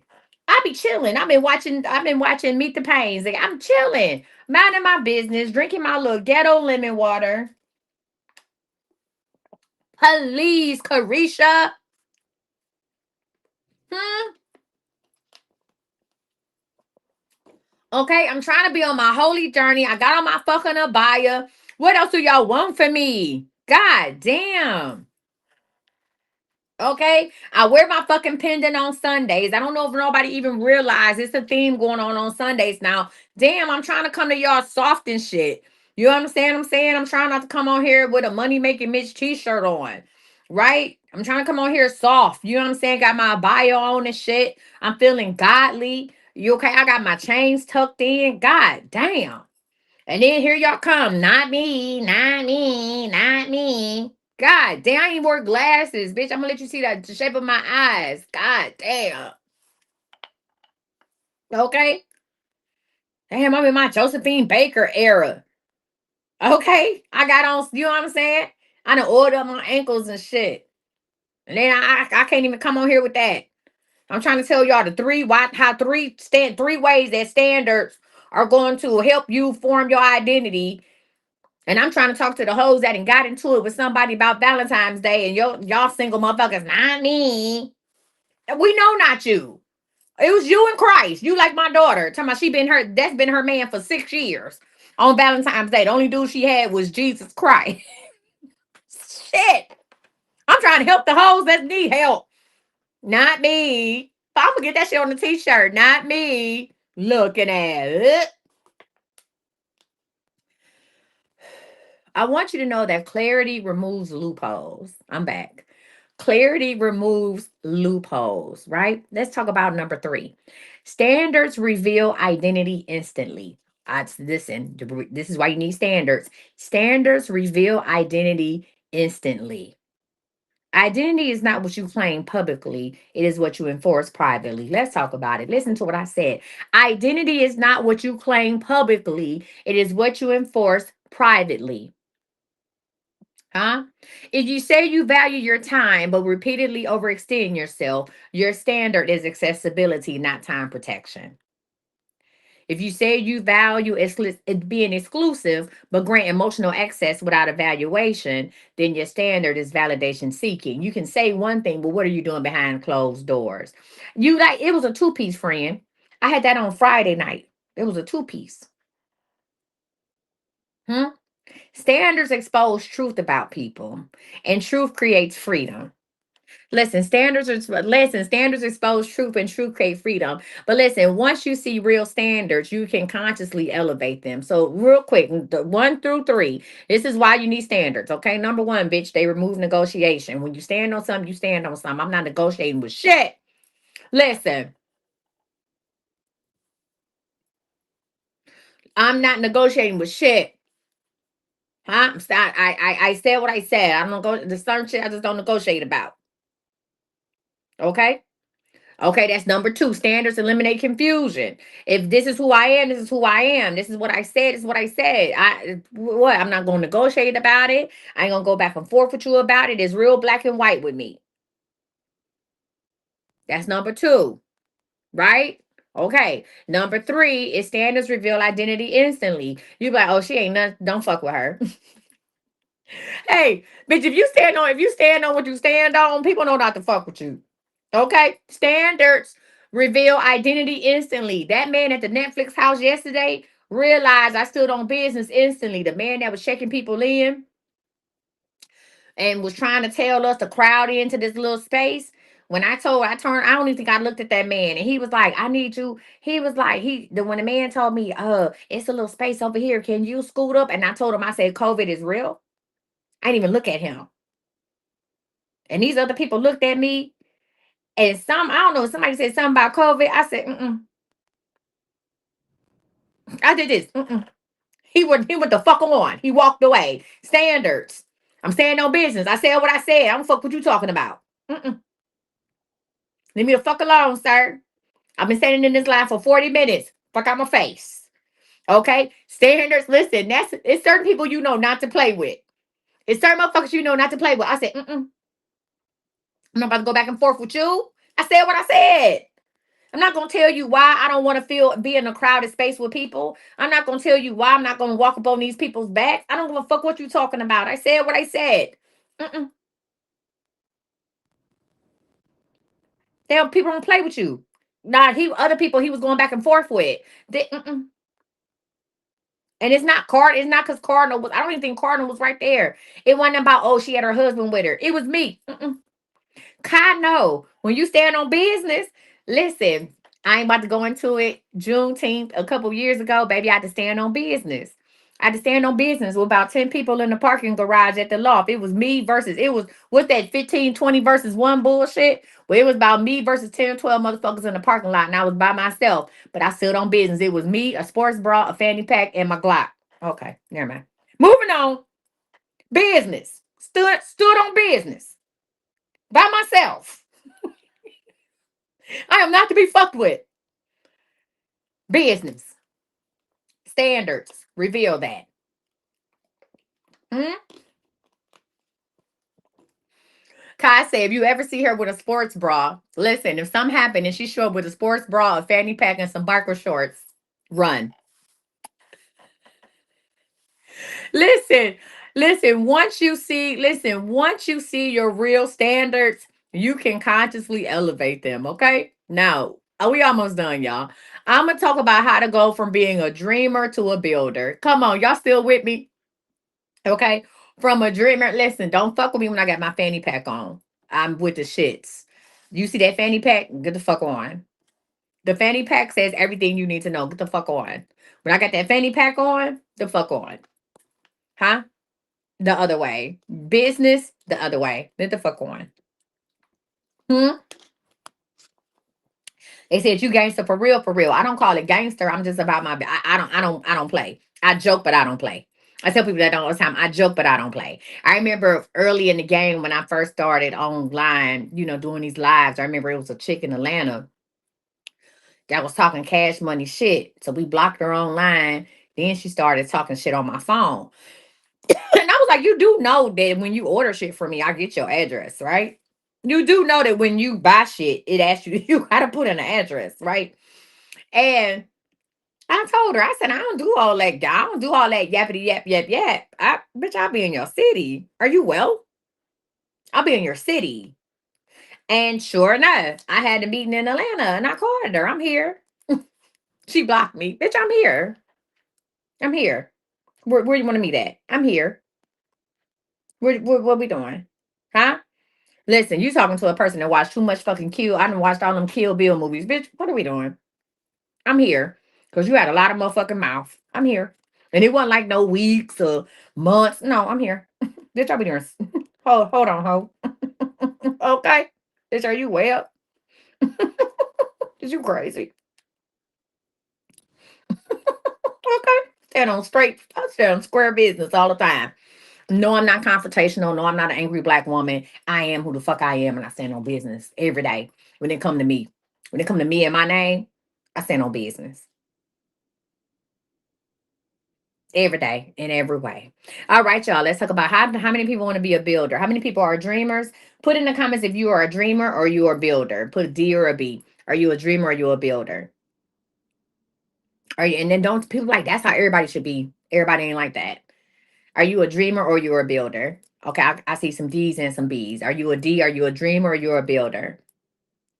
Let's go ahead and talk about that. All right. Now, when I say a builder, that means you already building something now. Not that you want to build something. Are you already in the midst of building something? Are you building the life that you want right now? Thank you, looky looty. Thank you. Are you building the life that you want right now? So don't tell me you a builder, bitch, and you ain't got a brick yet. Don't tell me you a builder and you ain't got a supply list. Don't tell me you a builder and you haven't brought out a timeline. Don't tell me you a builder and you ain't got a team. Don't tell me that. You can't build shit by yourself. Don't tell me you a builder and you ain't. Come on. So let's go ahead and wrap this shit up. Let's get into it. There is a distinction between dreaming and building. Okay. Dreamers consume inspiration. A lot of y'all are dreamers. A lot of y'all come here to my life inspiration. You go to somebody else's life inspiration. You spend 10 hours out of your fucking day watching things that inspire you, right? Builders install systems. I'm going to say it again. Dreamers consume inspiration. You read books, you journal, you you do affirmations, you do all this stuff. Dreamers consume inspiration. Builders install systems. Huh? Let me say it's another way. Dreamers focus on outcomes and builders focus on daily structure. Dreamers think about, oh, I cannot wait until I have the house and the dog and the 2.2 kids and a husband who loves me. And I'm going to sit and I'm going to think about this and I'm going to write about this all the day. Builders focus on daily structure. Builders are going to say, hey, this is what I'm doing. Builders say today, in order to get where I want to be tomorrow, this is what I'm doing today. And this is what I'm gonna do today. I'm going to get on this dating app. Today, I'm going to go ahead and sign up for a today, I'm gonna let Coach Misty listen. You said your credit score went up 88 points. Okay, friend, good. Today I'm going to do something today in order to get what I want, right? Dreamers feel motivated while builders behave consistently. So you might be motivated to lose weight and don't do nothing about it. You motivated. You go in your kitchen and you get rid of all them snacks because you motivated to lose weight. You sit online and you order you 3 sports bra outfits because you workout outfits and you buy this, listen, and you buy this shit from the gym. I'm gonna go online, I'm gonna get this gym membership. I am motivated. Builders behave consistently. A builder's gonna say, fuck a gym, I'm gonna get outside and walk 15 minutes, huh?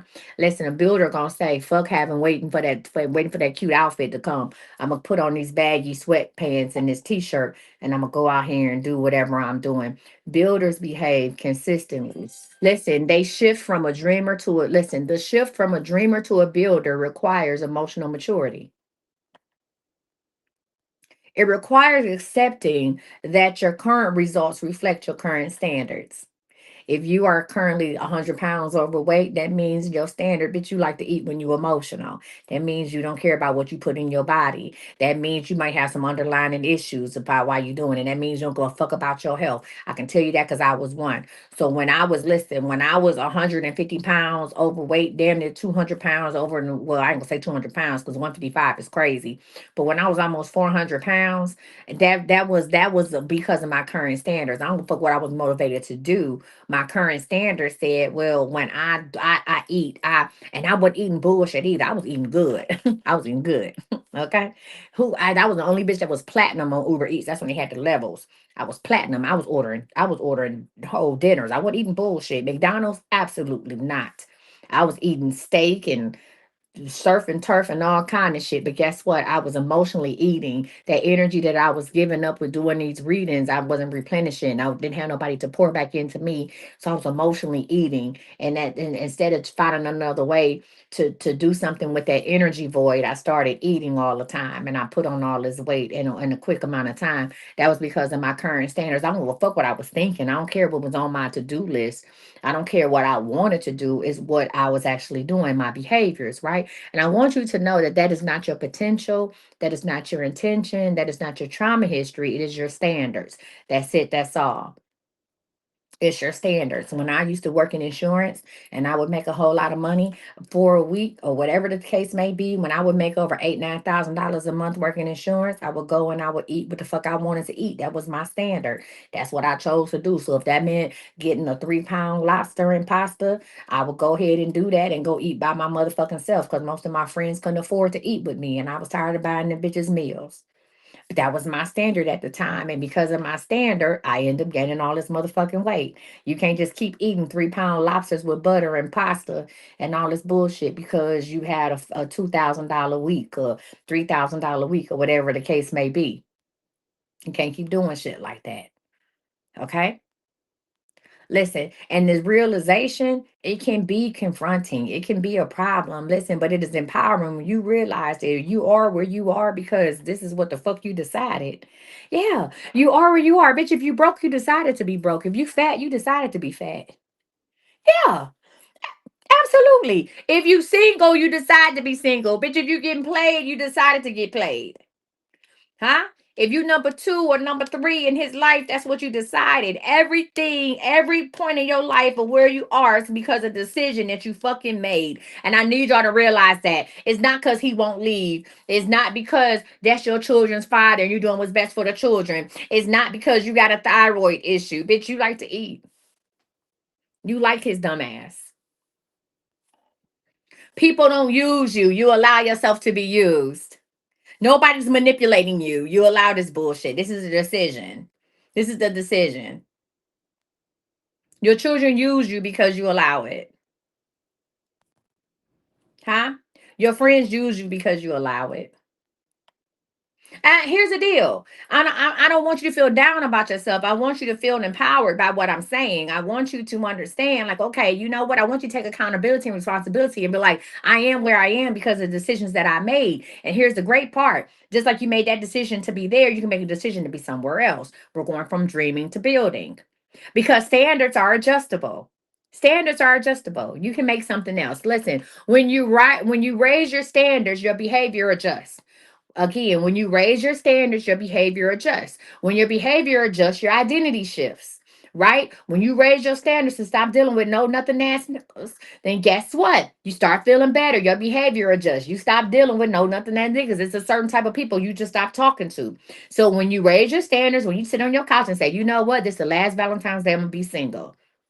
It's the last Valentine's Day I'm gonna be single, and I'm not, and because I'm gonna start dealing with people who are at this level. Stating the type of people you want to deal with, preference is key. Stating the type of people that you want to deal with, that's number one, right? These are my standards. From this point on, I'm only dealing with men who have graduated high school, who have some type of college education. I'm not dealing with men. I'm dealing with men with with no more than two kids, or I'm not dealing with men who have this, that, and the other, right? Now, here's the deal. I said that's what I said. So now, instead of trying to, I'm not going to go try to find these men while keeping these raggedy ass niggas. I'm going to go ahead and get rid of the raggedy ass niggas first. You make room for what you want. So now I said I wasn't. So I'm going to go through my phone list and I'm going to see, you know what I'm saying? That one dude that his name is Good D in the phone. He ain't shit. I'm going to go ahead and delete him because he doesn't have what I'm looking for.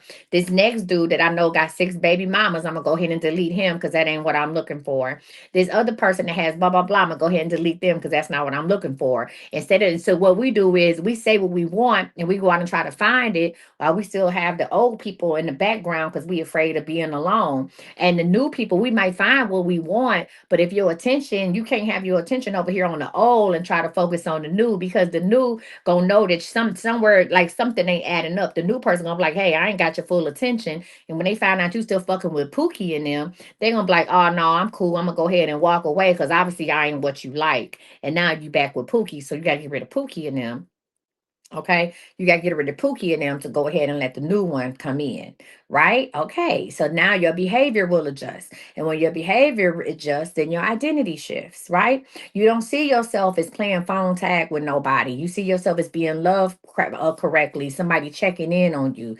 You understand what I'm saying? You don't see yourself as being number two, three, four, and five. You see yourself as being not number one, but the only one, right? Your identity shifts, right? And when your identity shifts, your outcomes will follow. And then bada boom, bada bing, you will be with what it is you said you wanted. But first, you have to create new standards. In order to create new standards, you have to let go of the old ones. I'm in the class right here, to be honest with you, because that's whatever it is. You got to let go of the old shit. Don't say you want to have money and you don't manage the money you got now. And you know what? Talking about that lobster and pasta actually got me fucking hungry. Why do I like, damn, I want some lobster and pasta, not a 2 pounder, or it'll take me about 2 days to eat it. Damn, talking about that lobster and pasta got me hungry right the fuck now. Jesus. Now I want one. All right. I want you to know that desire without standards creates repeated cycles of hope and disappointment. I'm going to say this again. Desire without standards creates repeated cycles of hope and disappointment. Again, desire without standards creates repeated cycles of hope and disappointment. Desire with standards creates compounding progress. Now, you said you want a steak. I don't want no steak. I want a lobster and pasta now. If you want inspiration, public content is sufficient. Okay. Now, a lot of y'all stay with me. First of all, before we go any further, give it up for yourselves. Give yourselves a round of applause. Give yourselves a round of applause because a lot of y'all stayed through this whole class and we've been clowning for 90 minutes, or we've been on here for 90 minutes. So, first of all, give yourselves a round of applause. You stayed. And I thank you so much for staying and engaging with me and putting stuff in the comments. You guys have been amazing. Tap, tap, tap, clap, clap, clap. I love it. I didn't even we had a flash goal. I didn't even want to interrupt the class with the flash goal because, I get the cussing. I said, fuck it. We just going to go ahead and teach this class. So, give it up for yourselves. That's number one. Now, I'm safe to say that if you stayed here for inspiration, then public content is sufficient. If you stayed here because I inspired you, continue to watch my videos. Go on YouTube. I have over 1,000 videos on YouTube. Go on YouTube and get all the inspiration you want. But if you want transformation, I want you to know that structured is required. If you want to be inspired, continue to watch my videos. Go on YouTube, share, comment, all that good stuff. Go on my Instagrams. I have a lot of inspirational shit on Instagram. But if you're really here for transformation, if transformation is what you want, I want you to know that structure is required. See, transformation is not emotional hype. That's what you think it is. That's not transformation is not emotional hype. It is daily enforcement of a higher standard. So How many of y'all can see that little sticker above my head? Thank you. How many of y'all can see that little sticker above my head? If you can see that little sticker above my head, if you're watching me on YouTube or Facebook, you see my site right here at the bottom. I want you to know that inside the highest self circle. So I developed a coaching container called the highest self circle. And the high self circle, I'm not here to be spiritual with you. I'm not here to motivate you. I'm not here to do anything. I'm here to provide a safe coaching container that you can inspires you listen that requires law. So I created a book called The 48 Laws of Overflow. And I created laws. Before we do that, I'm gonna let y'all do this. Throw out a number. 1 through 48, give me a number. 1 through 48, give me a number. Oh wait. Oh, Colonel had texted me and said, "How you doing?"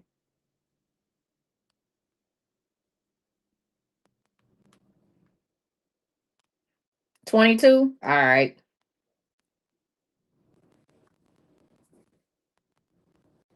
I didn't even know Colonel had texted me. All right. You said 22. Bet. One moment.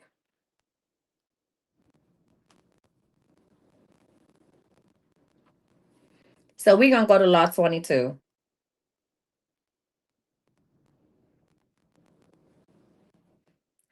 Law 22 says he talking about he may hit the V. Duh. No shit, Sherlock. Hold on, y'all.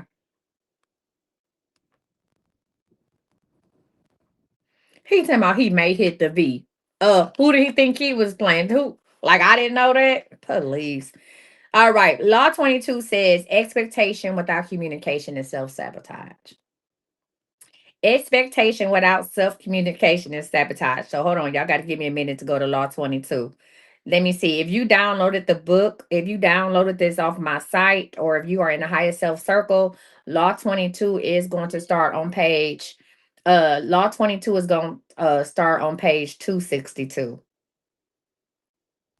Law 22 is going to start on page 262. If you are if you have the book on page 262. So I'm going to go ahead and get into it. Law page 262. All right. So let's get into it. And if this book is something that you want to get, you can go ahead and DM me and I will send you or you can go to imcoachmissy.com or click the link in my bio or text me and I'll send you the link to the book. Whatever you want to do. It's different ways. You can text that number and say, "Hey, I want to get the book," and I'll send you the link. You can just text that number and say book, and I'll go ahead and send you the link on how to download the book. All right, let's get into it. Let's talk about expectation without communication. This is self sabotage. So, the 48 Laws of Power is the book that we are using. The 48 Laws of Overflow. I'm sorry. I keep on saying 48 Laws of Power because that's one of my favorite books. The 48 Laws of Overflow, the fucking book I wrote, duh, is the book that we are using for the higher self circle. All right. You cannot hold people accountable to rules they never agreed to. Oh, shit, bitch. This is a good one. What did it say? You cannot hold people accountable to rules they never agreed to. Huh? I probably should have read this before Valentine's Day. You cannot hold people accountable to rules they never agreed to. All right? Let's talk about it. Most relationships don't end because of cruelty, they end because of confusion. Unspoken expectations, assumed understanding, silent agreements, visible standards. One person thinks this should be obvious. The other thinks, I don't know, I didn't know that was required. And instead of clarity, resentment grows. This law exists because uncommunicated expectations quietly destroy connection. Hold on. Let me get this shit out. Let me take a sip because, bitch, we about to get into it. Listen, you said he should have known to hit me up on Valentine's Day. Now he blocked. Why? That wasn't your man. Hold on. High five. Was that your man? Was y'all in a relationship? This was this law is talking about. Was y'all in a relationship? So he don't have to do shit. That's what I'm saying. Y'all crazy as fuck. This is what she said. No, that person said no. LOL. So why you block them? That's not your man. I'm gonna start from the top. You cannot hold people accountable to rules they never agreed to. We're gonna talk about why this law matters more than people want to admit. Let's get into it. Huh? Listen, many relationships don't end because of cruelty, they end because of confusion, unspoken expectations, assumed understanding, listen, silent agreements, invisible and invisible standards. One person thinks this should be obvious, the other thinks I didn't know that was required, and instead of clarity, resentment grows. This law exists because uncommunicated expectations quietly destroy connection and then get mislabeled as betrayal, neglect, or incompatibility. Let's talk about what an expectation actually is. An expectation is a belief about how someone should behave. It often comes from your values, your past experiences, your needs, your wounds, your upbringing, your attachment style. Expectations are not bad. But expectations that live only in your head become traps. They set people up to fail. They set you up to feel disappointed, and they set the relationship up for resentment. Let's talk about why people assume others just know. This one for you, high five. This is why people assume other people just know. This is one of the most common self sabotage patterns. People assume. You assume if they cared, they would know. If they loved me, I wouldn't have to say it. If it mattered to them, they would do it. Or this is just common sense. But common sense is not universal, and care does not equal mind reading. Love does not equal telepathy. Expecting someone to know your needs is not romance, it's avoidance of communication. Hmm? We're going to talk about the cost of silent expectations. When expectations are unspoken, several things happen. You start tracking disappointments. You feel unseen without saying why. You pull back emotionally. You grow resentfully quietly. You punish instead of communicate, and you detach without explanation. This is a prime example. She said, "Oh, that's why he got blocked." You punish without its explanation. And the other person often has no idea why things have changed. Silence feels safer than vulnerability until it isn't. Now, I'm going to tell you why people avoid communicating expectations. All right? Don't communicate expectations because they fear rejection, conflict, being too much, being seen as needy, being disappointed again, or hearing no. So instead, you just hope, right? You hint, you wait, you endure, you test. And I want you to know that's not strength, that is self betrayal, right? And I'm gonna tell you why hinting is not communication. Y'all be like, well, I threw out a hint. That's not communication. Hints are invitations to misunderstandings. Do you understand me? Hints are invitations to misunderstandings. At any time, if you want to know how to get a copy of this book, it's digital for right now. Text book to that number. If you want a copy of this book, so you can go ahead and get into it, text, or you want to join the higher self circle where I teach this law and teach you how to implement it and change who you are, text that number. Let's get into it. Right? Hints are invitations to misunderstanding. They are sighs, sarcasm, silence, pulling away, passive comments, withholding affection. None of these communicate expectations clearly. They communicate frustration, but not solutions. Healthy relationships are built on directness and not decoding. All right? Let's talk about the difference between a need and an expectation. Oh, this distinction matters. A need is something you require to feel safe, respected, or connected. I'm going to say this again. A need is something that you require to feel safe, respected, or connected. An expectation is how you believe that need should be met. For example, you might need consistency. Your expectation is daily check ins. If you only communicate the expectation without explaining the need, the other person may resist. My God, did you hear what I said? Did you hear what I said? If you only communicate the expectation without explaining the need, the other person might resist. If you communicate the need clearly, expectations can be negotiated. Needs invite collaboration. Unspoken expectations create pressure. Wow.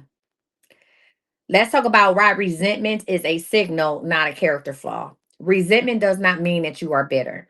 It means something important is unmet and unspoken. Resentment builds when you give without asking. This how you become resentful in a situation. You give without asking, you tolerate without addressing, you expect without clarifying, and you stay silent to keep peace. But peace built on silence always crack, right? I want you to know that emotionally healthy people want to know how to love you well. When you are dealing with someone who is emotionally healthy, this is why healthy people appreciate clear expectations. What do you expect today? When you are dealing with somebody and they ask you, what do you expect on Valentine's Day? Do not take that as, damn, you just want me to give you the whole playbook. No, crack. I can't call you that on here. I can't call you that. I can't call you that. No, what it is that you're dealing with someone who is emotionally healthy, who's emotionally mature, and wants to make sure that they get it right. Emotionally healthy people want to know how to love you well. They appreciate clarity, directness, transparency, honest conversations, and clear boundaries. Clear expectations do not scare aligned people, they scare misaligned ones, and that information can be useful. You hear what I'm saying? I said this again. Emotionally healthy people want to know how to love you well. They're going to ask you that. If you try to have a serious conversation with the person you with about how to love you and they cringe or they change the subject, they become defensive, they are not emotionally healthy. They're going to divert to some other shit. If you try to be direct on this is how I feel or this is how I want you to love me or this is what I need and it's a problem, run for the fucking hills, right? I'm going to tell you about communication is not control. Some people avoid stating expectations because they fear being controlling, but communication is not control. Control says you must do this. Communication says this is what I need and can you meet me here? One demands and the other one invites. Healthy relationships are negotiated and not assumed. All right. Now, I'm going to say this. This is why we cannot punish people for not meeting unstated needs. And I want to say this to say that. So, all the people that you done blocked, oh, he didn't tell me happy Valentine's Day, or he didn't say nothing to this, that, and the other. If you have not clearly stated to this man or this woman that this is what I need for you to do, and this is what I expect for you to do, you cannot sit up here and then say, I'm cool on you because you didn't do it. Absolutely not. I want you to know that withdrawing affection, becoming cold, acting distant, and keeping score, these are all punishments for expectations that were never clearly expressed. Punishment without communication creates confusion and not change. I'm going to say this again. Punishment without communication creates confusion and not change. If you want a different outcome, you must offer different information. If you want a different outcome, you must offer different information, right? And the people say, well, I shouldn't have to ask. And I'm going to tell you why that's a trap. This belief sounds romantic, but it's unrealistic. I shouldn't have to ask often means I'm afraid to ask. Huh? I shouldn't have to ask often sounds like I don't want to risk disappointment, or I want to be chosen without vulnerability, or I learn to suppress my needs. Asking is not a weakness, it is emotional leadership. I'm going to say this again. Asking is not weakness, it's emotional leadership. Now, just for instance, what I wanted from my husband, people should say, oh, you shouldn't have to ask your husband. Thank you. I told my husband what I wanted for Valentine's Day. I even sent him the link. I'm not saying, but guess what? It was clear communication. My husband told me in the beginning, he said, I'm not good at gift guilt. You said, how do you not sound demanding? Just have a conversation. Say, this is what I need. If you're demanding it, that means it's coming from a place of trauma. If you demanding it, demanding thing comes with if you don't do this, I'm gonna do that, or you better. That's demanding, saying, hey, this is what I need to feel secure. My husband told me he's not good at gift giving. He said, if you tell me what you want, I'm gonna go get it. I'm not good at gift giving. Now, do I like to be surprised? Absolutely. Did I hold that against him of like, damn, so I gotta tell you every time I want something? I heard what he said. I said, no problem. So ever since he told me that every goddamn holiday, I have told him what I wanted. This is what I want. I sent him the link, right? So for Christmas, he did an amazing thing. I wanted a new watch for Christmas. I sent him a couple to pick from. I said, hey, here's a couple watches that I want. Pick one. Whatever one you pick, it's still a surprise for me. See, communication. It's still a surprise for me, right? Still a surprise for me. Okay. You know what I'm saying? But I said, this is what I want. Well, guess what he did? He bought all three of them. That was amazing on Christmas. I said, hey, I sent you three watches. I'll take one of the three. I appreciate you, whichever one you get. I love it. What did he do? He bought all three of them. So on Christmas, baby, I know, and I don't wear a watch today. He was like, damn, where all the watches I bought you? That was a beautiful thing. You see what I'm saying? So the expectation was met. He told me what it was, and I was still surprised. Listen, because boom, he got all three right, and I'll never be disappointed. I showed him what I wanted. I showed him what I wanted for Valentine's Day. I sent him the link. I fuck around and forgot about it. He bought that, but he heard me say I wanted some diamond. I wanted some heart jewelry. So listen, he heard what I said. I said, "Oh, I'm gonna go online because I like heart jewelry." And he was like, "Oh, where do you normally go?" I said, "Well, Valentine's Day, get you some little heart jewelry off of Cage Jewelry or something like that." And what did he do? He got me what I wanted, and he bought me a heart diamond ring. Boom. He said, "Whom? Here you go. Here we go. Boom. There we go. You got hearts everywhere, right? Never disappointed." I'm not mad at him because it's like, oh God, I'm gonna be surprised. I got to tell you what I want. Absolutely not. I'm glad you told me how you are about gift giving. I ain't got no problem with sending you a link. Here. Okay. Oh my God, look at me. Surprise. So he surprised me with the ring. I was like, oh shit, I love it here. Boom, there it is. All right. All right. So let's talk about it. Okay. So let's talk about what clear communication actually sounds like.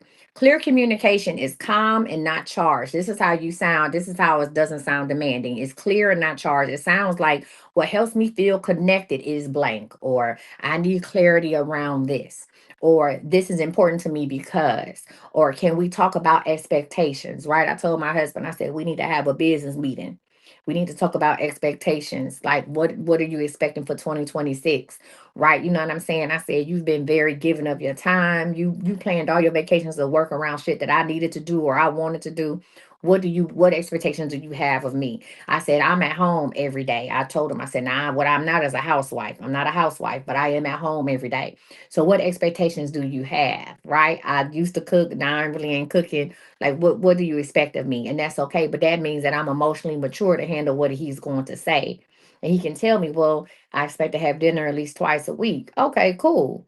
Now I may not make the motherfucker, but it's gonna be here. It's gonna be a home cooked meal. I may not have made. I might have paid Romeo to make it, but you'll have a home cooked meal. Huh? You expect me to fold up the clothes after they've been washed and separate them? No problem. I got you. That's okay. I can do that. Okay. So again, clear communication sounds like here's what I can offer and here's what I need. So stop going into it telling people I need.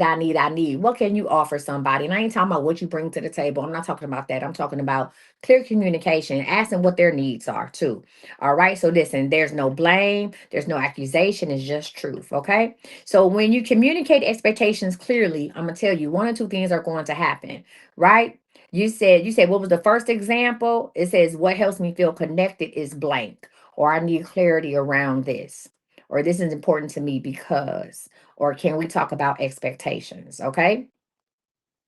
So when you communicate expectations clearly, one or two things happen. The person leans in, asks questions, and adjusts. When you communicate them clearly, not demanding, not going in there, I'm putting my foot down, or this better happen, whoop de doo, none of that. Or the person resists, deflects, minimizes, or avoids. So when you have this clear communication, either the person is going to lean in, ask questions, and adjust, or they're going to resist, deflect, minimize, or avoid. And I want you to know that both responses are important and they're both information to you because communication does not ruin relationships, it reveals them. All right. So people who react strongly to expectations often struggle with accountability. So if you tell somebody what it is that you want and they get defensive, they don't do good with accountability. They react badly to responsibility. They have no emotional maturity. They don't have a capacity to love you the way you need to be loved, and they don't fuck with boundaries. Run. Huh? And here's the deal, their rejection is not their fault. Your clarity simply exposed that this is a mismatch. You see what I'm saying? You got to realize, hey, this ain't what, listen, this is not what I'm doing. This is not for me. And I'm not for you. You know how many of them conversations I had before I got married?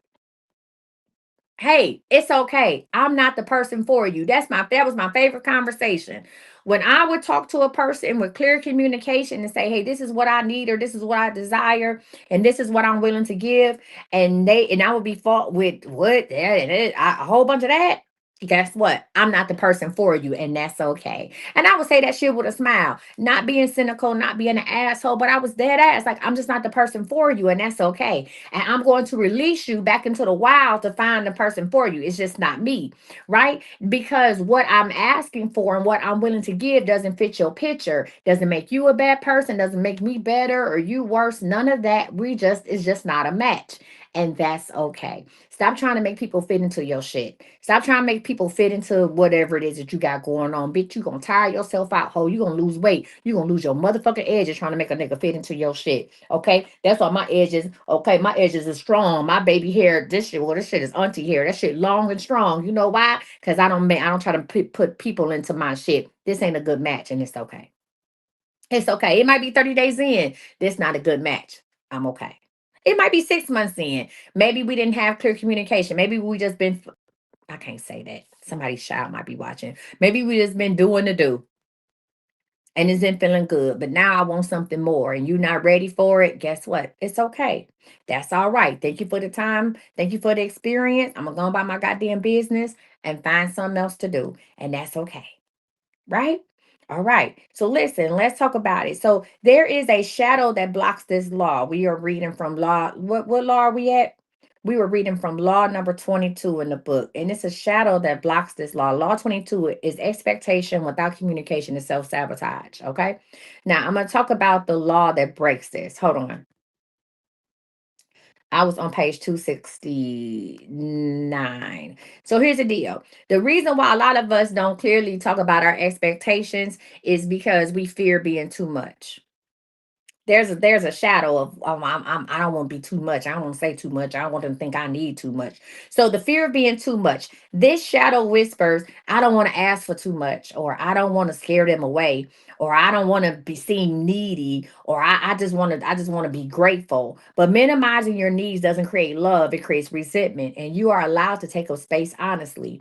Now let's talk about how to practice this law without over explaining. Again, you don't need speeches. What's up, Malika? You don't need speeches, you need clarity. So I need you to do this. Whoever it is that you're dealing with, if you don't feel like you have clear communication, this is not just about a love relationship. This will be about the relationship you have with your children, your family, your whoever, your parents, whoever it is, where you feel like you're not getting what you need. I need you. Hell, it could be with your job. State what you need. Can y'all say what you need? What do you need right now? Tell me in the comments, what do you need from a person? Think about the person where you feel like, I'm not getting my needs met and I'm starting to feel resentful. What is it that you need? Put in the comments, what do you need? I'll wait. What do you need? The second question is, once after you say what you need, why does it matter? Why does it matter? Like, so the one person said, well, I need this person to tell me happy Valentine's Day. They didn't hit me up yesterday and now they blocked. Did they know you needed that? Did they know you were expecting that? Did they know you? I'm talking about when I'm talking about clear communication, not what you need as far as physical stuff, diamond duchess. If you need a car, that's on you, baby girl. I'm talking about for clear communication. If you're dealing with somebody and you feel like your needs aren't being met with this particular person, right? Question number one is, what do you need? Number two, why does it matter? Number three, what can you offer? Because we quick to tell a motherfucker what we need, but we can't tell nobody what we offer. And number four, what doesn't work for you? So again, I remember when I was on my quest, you know what I'm saying, when I was out here dating and I met a guy, he seemed like he was pretty dope, but he didn't like to talk on the phone. He liked to text. And he was like, well, I work at a job where I could do a lot of texting. So he would want to text. I don't do texting like that. And I was just like, well, can we meet in the middle? Like, I'll text you while you at work, but act like, can I get a phone call? And he was like, I just really don't. I really prefer to text. Funny as fuck. We had maybe one or two phone calls, like the phone calls I enjoyed, but that's what he stood on. I didn't try to get him to change. I'm not gonna argue with you about you, nigga. If you don't like, okay, I don't like to text, I ain't the person for you. And he was like, well, damn, you ain't even try. Yes, I did. I tried for a couple days. I don't like it. I don't want to feel resentful. I don't want to feel like, oh, I'm texting you more than you talking. And then we already beefing about something. I think you're an amazing guy. It's somebody out here that want to text you. It just ain't me. Good day.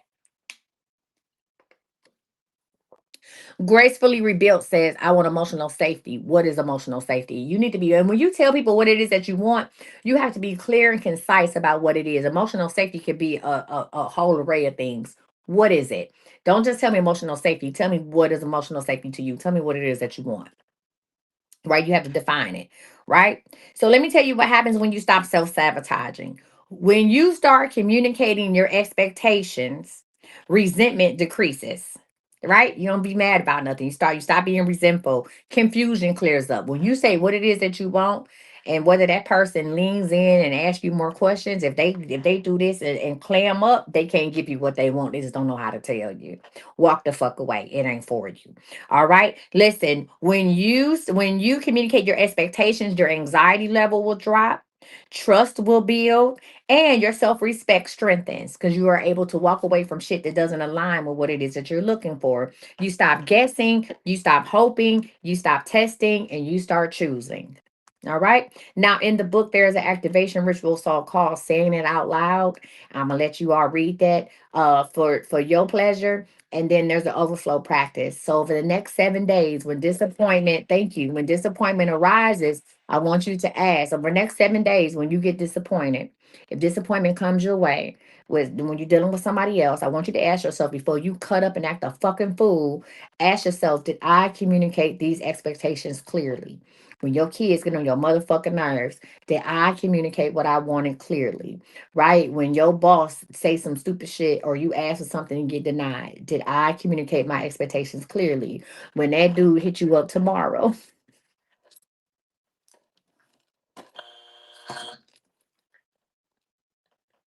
when he hit you up tonight, bitch, when he hit you up tonight, ho, and give you a story about how he was in emergency, how his daughter had asthma attack and she was in emergency all weekend and he was just right by her side and it was commotion at the hospital. And here's the deal. I'm repeating a story that was fucking told to me. I'm repeating a story that somebody tried to tell to me.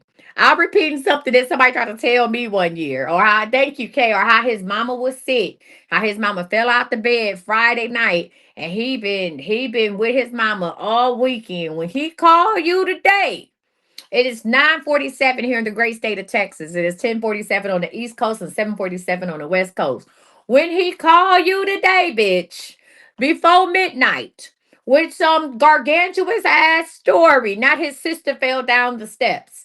My daughter has an asthma attack. I told you that she had asthma real bad and we've been in at the hospital, and then her mama showed up with her new boyfriend and we got into it and I almost went to jail. And then I left the hospital to calm my nerves. My homeboy came and picked me up and we went to the club and I had a drink and then I fell asleep in my car in the hospital parking lot and all of this, and I had to make sure my daughter was good. Then my phone battery ran down because nobody in America or the hospital has an Android fucking charger. Okay. And then now it is 11:57 p.m. after Valentine's Day, and I'm calling you.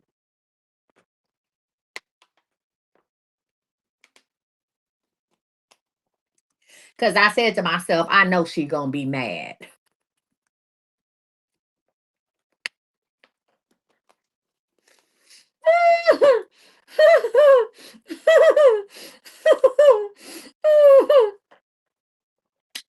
Oh God. Again, I'm repeating a story that was once told to me. Huh? You said I'm rolling because it sound. Somebody really told me that shit. Somebody really called me. One, I mean, he wasn't my man, so it didn't matter no fucking way. It was just hilarious. Like we wasn't together, so I wasn't expecting nothing from you no way. He really called. This is a true story. That man called me talking about. I told you my daughter had asthma, and then her mama showed up. The what I told you was told to me. And as a mother of four and a grandmother of two, I said to that man, I said, that is asthma is a sticky situation. Huh? I said, and being in the hospital with your baby is your number one priority. And if I wasn't the mother that I am and the grandmother that I have become, you understand me? I would think something differently. But because I am a mother and a grandmother and I understand the importance of being there for your family, I'm going to hang up. Thank you, Jesus. I'm going to hang up and I'm going to let you continue being there for your family. I'm going to let you go ahead and stay at the hospital. I want you to stay by your daughter's side. I want you to make friends with her new stepdaddy. I think y'all need a family reunion. I'm going to go ahead and I'm going to walk away. I'm going to back up. I'm going to back up. Huh? I don't date men with children or sick children at that. I understand your daughter's health is her number one priority. I'm going to keep y'all on the prayer list and I'm going to go on about my business. Stay blessed. God damn it. And that's what happened. That's what happened. I got off the phone. I laughed my ass off. I laughed my ass off. I got off the phone and I never talked to that person again. And I never fucked with him again. To God be the glory for the things he has done. I never fucked with him again. I ain't got to block you. I want you to be the greatest father. I do not want to stand in the way of you being the best father that you can be, nigga. Because if you don't want to be a good father, you a damn show good storyteller. I said you should write books. Listen, listen. You should write books. You should write books. Amen. You should write fucking books. The books you should write. And I'm gonna walk. I'm gonna let you be the best daddy. Listen, listen. I'm gonna let you be the best father you can. Cause I'm out of here. Good day. Good luck on your journey. Huh? All that shit. You had time. Listen, listen. You had time. You had time to go to the hospital, go to the club, and do all that shit. And now you calling me. Good day. I'm gonna let you continue. Listen, I'm gonna let you continue on your journey. How? Listen. Heaven forbid, I require you to be something more than what the fuck you are. Hmm? It's on. That's on me. Heaven forbid, I require you to be more than what the fuck you are. How I'm not gonna ask you to rise to greatness. Okay? I'm gonna let you stay where you at. To God be the glory for the things he has done. That's the last time I talked to that man. Huh? So in summary of law 22 is expectations must be just be communicated to be fair. Listen, expectations must be communicated to be fair. Silence breeds resentment. Needs deserve language. Clear communication reveals alignment, and directness is emotional maturity. The affirmation for this law is I communicate my needs clearly and honor myself in the process. So I'm going to say this to say that. If you are ready, thank you. If you are ready to come on and stop fucking off, come to the highest self circle. All right. We do not romanticize desire. We operationalize standards. I'm not here to romanticize desire. Bitch, I ain't here to pump you up. Girl, you got it. You can do it. Fuck all that. We are talking about standards. We select one domain, we define one non-negotiable, and we enforce it calmly and consistency. And this is how identity changes. And identity is what determines everything else. If you feel resistant to this message, I want you to examine it. Resistance often indicates proximity to growth. Hear what I said? If you feel resistant to this message about joining the higher self circle, I want you to examine it because resistance often indicates proximity to growth. And standards are not restriction, they are elevation. And elevation is not accidental. Accidental, it is enforced. So I want you to join a high self circle. Go. You can either text this and text the number on the screen to join or go click the link in my bio. I want you to know that the work is private, but the results are public. Now, if you join the Higher Self Circle tonight, you will see week 2. I'm about to post week 3. Please start at the welcome. Start at the welcome folder. Only do 1 week at a time. So some people are on week 3. You will be on a welcome folder and then go ahead and go into week 1. There's homework, there's assignments, there's community posts. Okay. We have some members in here. They say, hey, join. You will not be disappointed. And I want you to ask yourself this honestly. Are you interested in desire? Or are you prepared for standards? And with that being said, my name is Coach Misty. It has been a blast. It's been a pleasure. I want to thank y'all for rocking with me tonight. I need to get something to eat. I know every night y'all be like, you said you're going to go live every night. Whoop-de-doo, blue, blue, blue. Well, bitch, I'm going to go live. Let me get something to eat. I'm not going to sleep. I'm up. Let me get something to eat. Okay? Damn, I really want a lobster with pasta. Go check out go.imcoachmissy.com and check out what I have to offer. Listen, go ahead. Listen, go ahead and text this number to join the High Self Circle if you would like to get the book. I'm gonna do $20 hollers tonight because I miss you hoes. I'm gonna do $20 hollers tonight. Okay, $20. Y'all bitches got 3 minutes. What you want to know? 3 minutes. Have your questions ready. $20, 3 minutes. You want a carpool? So you want a carpool. Ask me what you want to know. Don't ask me no bullshit. Like I want what's going on with my life. Nothing. See how that work? Real quick. Fucking nothing. I'm doing $20 hollers tonight. Ask me what you want to know. I'm not doing no mediumship, okay? Not doing the mediumship. Where the glasses at? Up my ass. I don't know. I ain't got no glasses on. This is my where the glasses at? Up my ass. Okay. And you scheduled your first nap today. Was it good? All right, Facebook. You said Facebook, YouTube. You've been guys an amazing. Tomorrow's President Day, y'all.